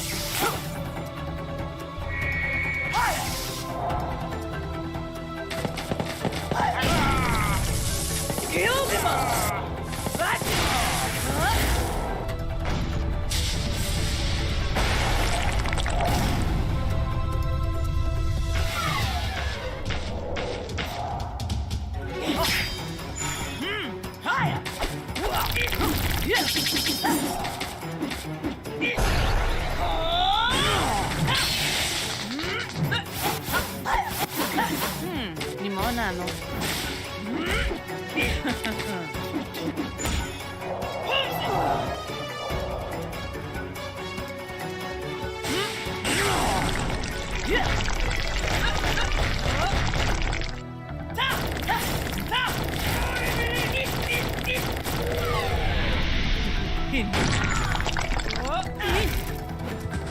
Lonnie.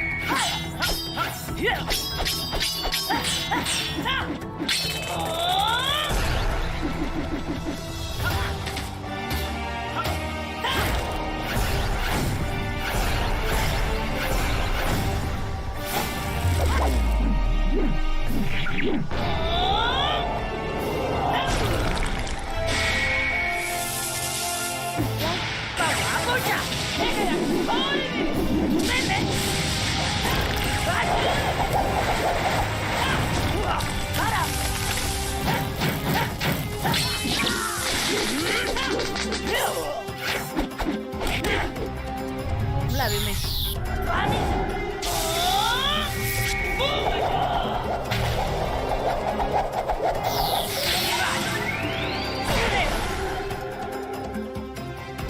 No, no, no.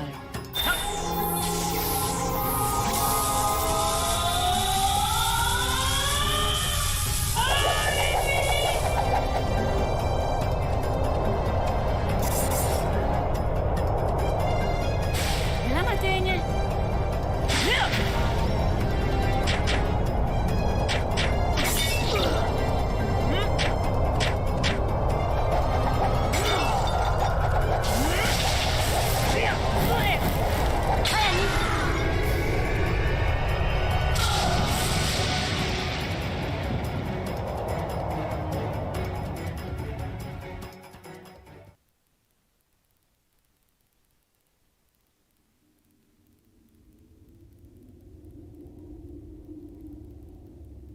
Kind of like Dragon Ball.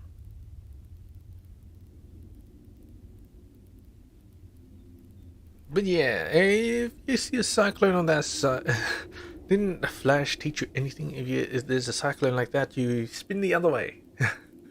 It'll cancel out the cyclone. Shit, you don't run through it. I won, Nama. I would never have expected you to go this far. You've destroyed yourselves with your Aurion to create this storm. You've even hurt your own army. My soldiers were aware of this plan. I stored up all these Aurion so I could take you with me if I couldn't defeat you. You've been a major headache. Fortunately for me, you only have 3 Aurionic pillars, so your fusion skills are weaker. That's what made the difference. That famous last pillar. It's been my handicap right until the end. And believe me, I really struggled to get it all these years. How did you survive my attack? I didn't. I'm dying. You don't need to keep secrets from me anymore. You owe me that much, warrior queen to warrior queen. I was lucky that your proteges passed by Wonga. I learnt the Queen of Zama's shield spell by training with her.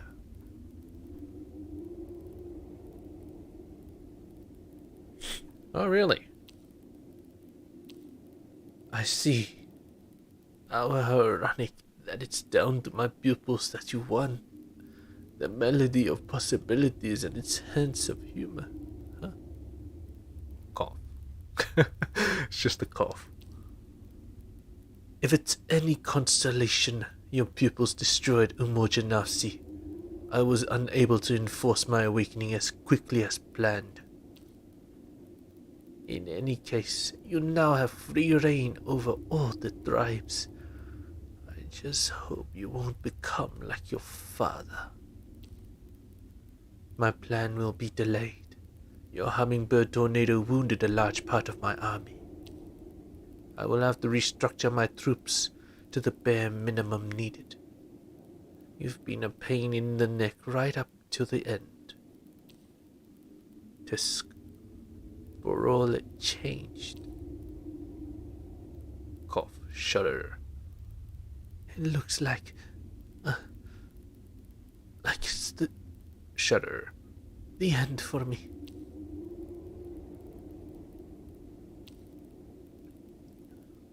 Wing your way to the Great Vale, stepsister, and may your car know peace.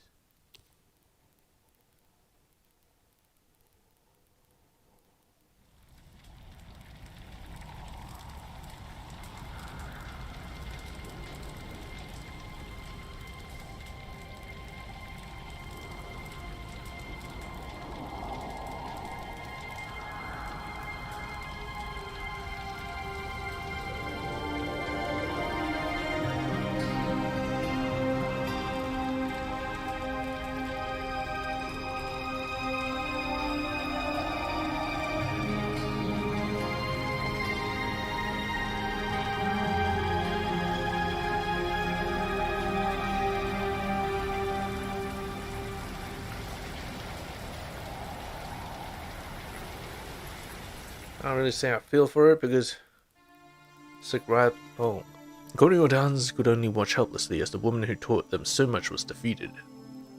It's a little outside the box, but whatever. Jermaine and Naba, who were all coming back to their senses, shared in this painful moment of silence. Nama would be missed by all of them, in one way or another.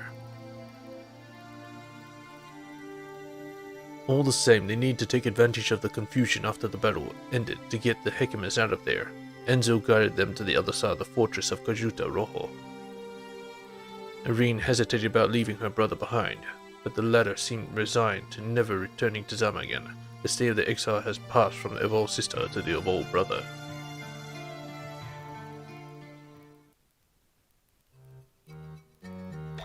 No, it's her.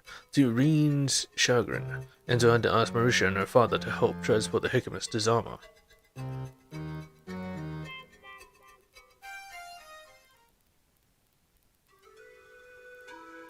This time, the king and queen of Zama were able to enter the city with their heads held high.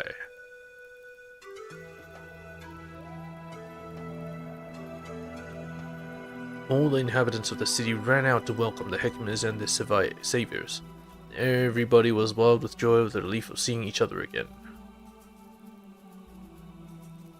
For days and nights on end, the city was full of singing and parties in honor of King Enzo and Kori-Odan and Queen Irene, those who had defied the Bojas in order to preserve Zama's independence in Umoja.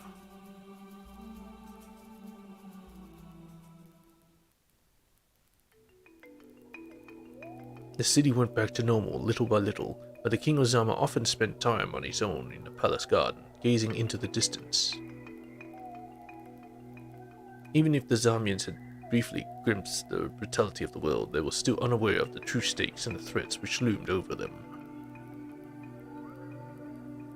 Enzo wanted to enjoy these final days of innocence and purity as much as possible.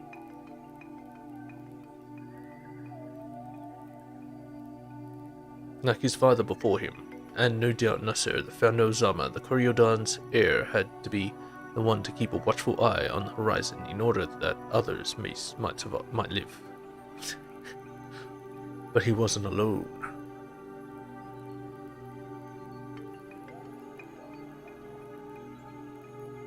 Zama had to change to survive. It had to change while being true to itself. Enzo and Irene would have to come up with a way forward together, not only for their people, but also for the global Orion.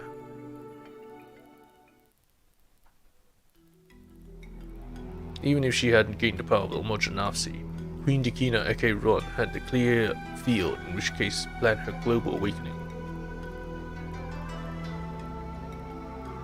Each of the principal tribes now answered to her, so Dakina appointed an intertribal council that was under her control. The position gave her the authority to push through her plan to teaching all people how to awaken. In a few years hence, she hoped to do away with the legacy of hatred left behind by the Kungu Damu.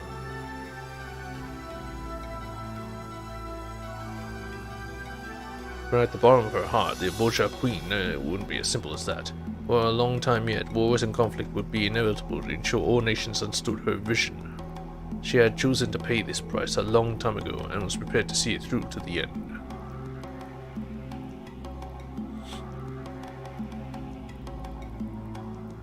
To the outside world, Zama seemed to be peopled with simple folk, unaware of the world around them. A weak and naive people who would surely be crushed by reality and the law of survival of the fittest. When Enzo and Aurion had been gone, going through the most difficult times of their exile, even they had labored under this oppression. Mazama and Omosha had no place for whatever, but now they had to come back to understand an ancestor's vision.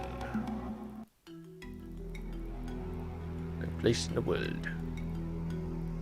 In reality, Zama had already succeeded in what all other tribes are trying to do, the creation of a world filled with total harmony between souls, a world where human diversity will express itself fully, but for the good of everybody. Only a nation that had been preserved from war and violence could ever achieve this. Only a people who willingly decided to found their culture on love and joy could get there. The old ones knew that the outside world would one day come to plunder, pillage, and destroy. And they had confidence in their descendants. They knew the Zamians would rise to the challenge of representing the best when facing the worst. By God, when everybody said that harmony was not possible, they would turn to look at Zama and some would understand the way to get there.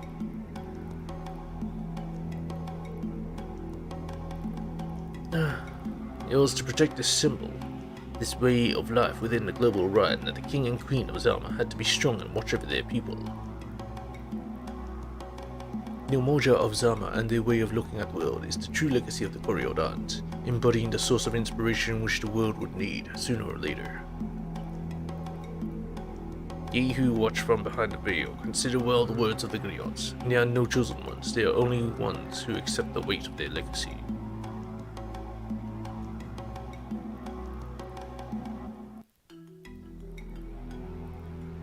My God, they chucked in a yeet.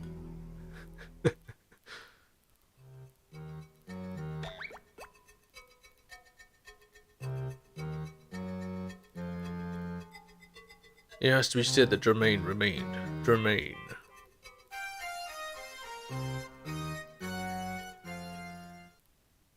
I can see him getting along with the kid.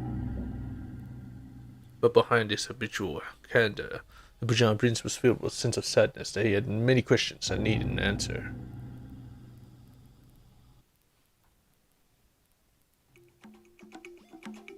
Signed by Madibug William Oliver. Well, that's the game. But by God. Guess they started from a long time ago. This game is released in 2016, by the way. So, not too old, but it looks old as shit.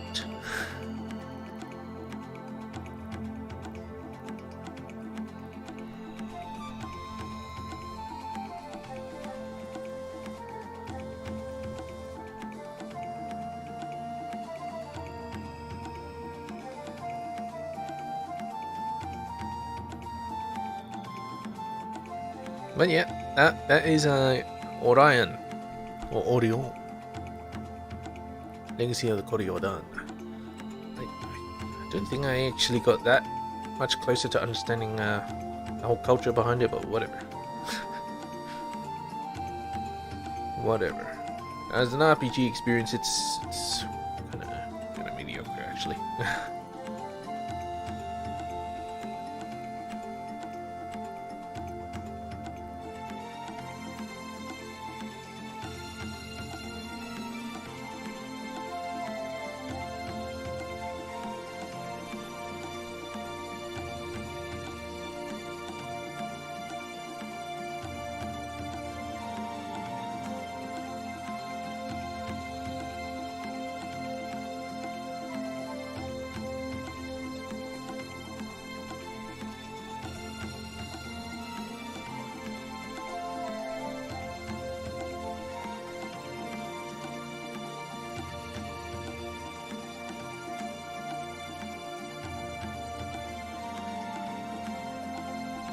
But yeah, the next game will be Avery Attorney.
Dell? Are they advertising? Because I also have Dell monitors.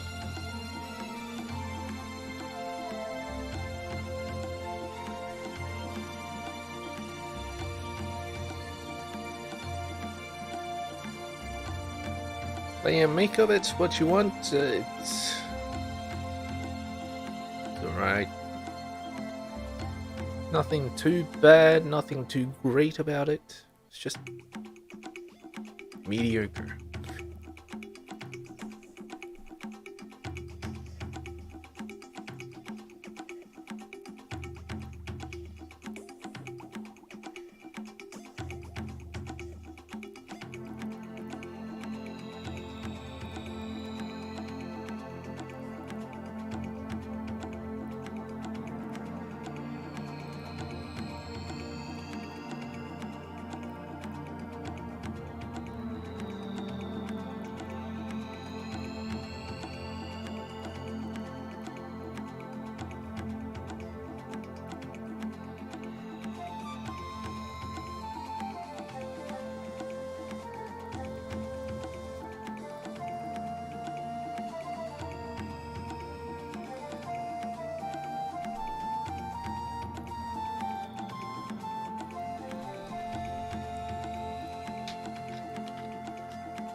That's the CEO, Francis Ingram.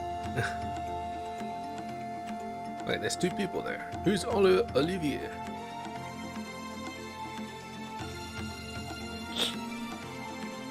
Yeah, whatever. They slept in their office.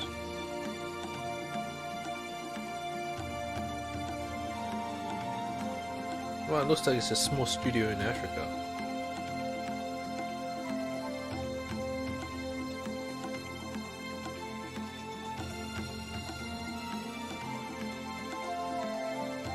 Definitely indie.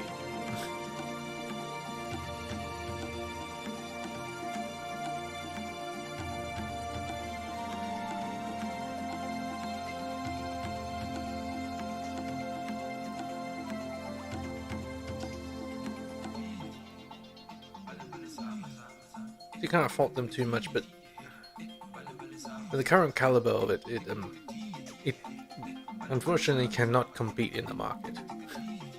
It cannot compete. Some people will play it for niche games or whatever, but it will never, ever be counted as successful.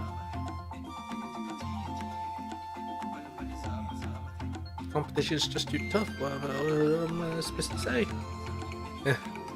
There's so much better games coming out at the same time.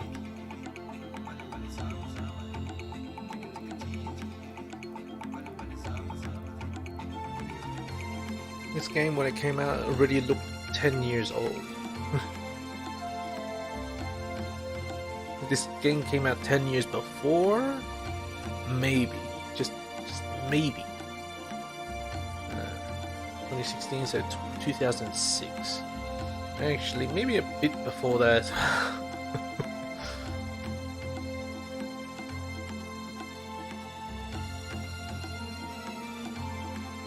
Yeah, you gotta compare it to something like Final Fantasy VII. It came out when? 97? My god. You cannot compare it. It's just not even down to art style, it's just real bad.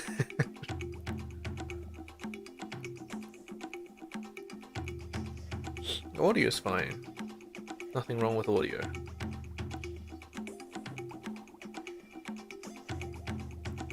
Story is complex as usual from RPG games. But yeah, at the end when Nama had the fucking idea of the global Aurion, you have awakened your full legacy. Share my memory of the Veil.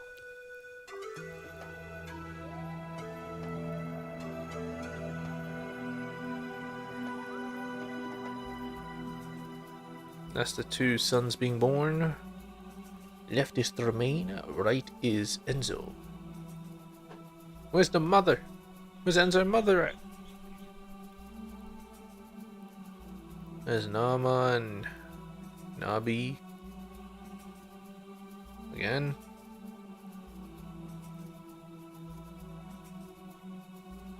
Oh, that's Enzo and Irene and Naba. Okay. I don't know what the fuck this is. Oh, his mother died. Training. Whipping. Massaging after whipping. And there's Naba watching as well. I don't know why Naba's always just peeking. Is he peeking at Aurion or is he peeking at Enzo? Probably at Enzo. That's why he got so jealous of his sister. Here's Tremaine getting his weapon.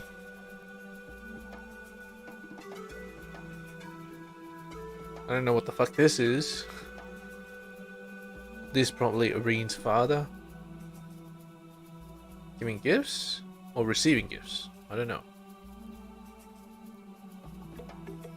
Remember the generation without walls. Yeah, that's that group of food.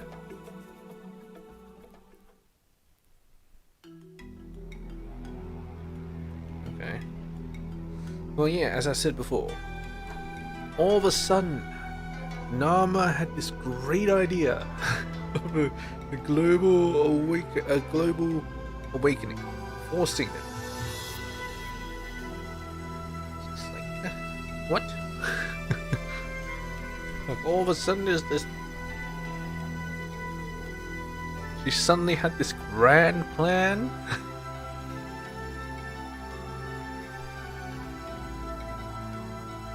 Suddenly built up her entire army in whatever the place was, Kapawanga.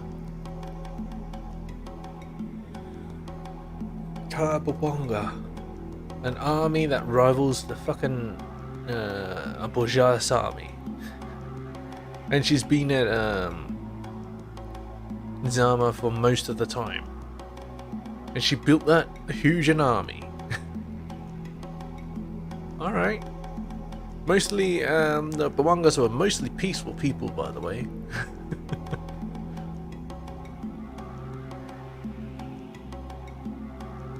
Don't know how they got trained or whatever, when she was spent most of her time in Zama.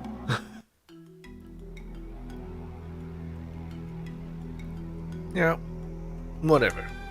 I'm not gonna argue the logics of this game.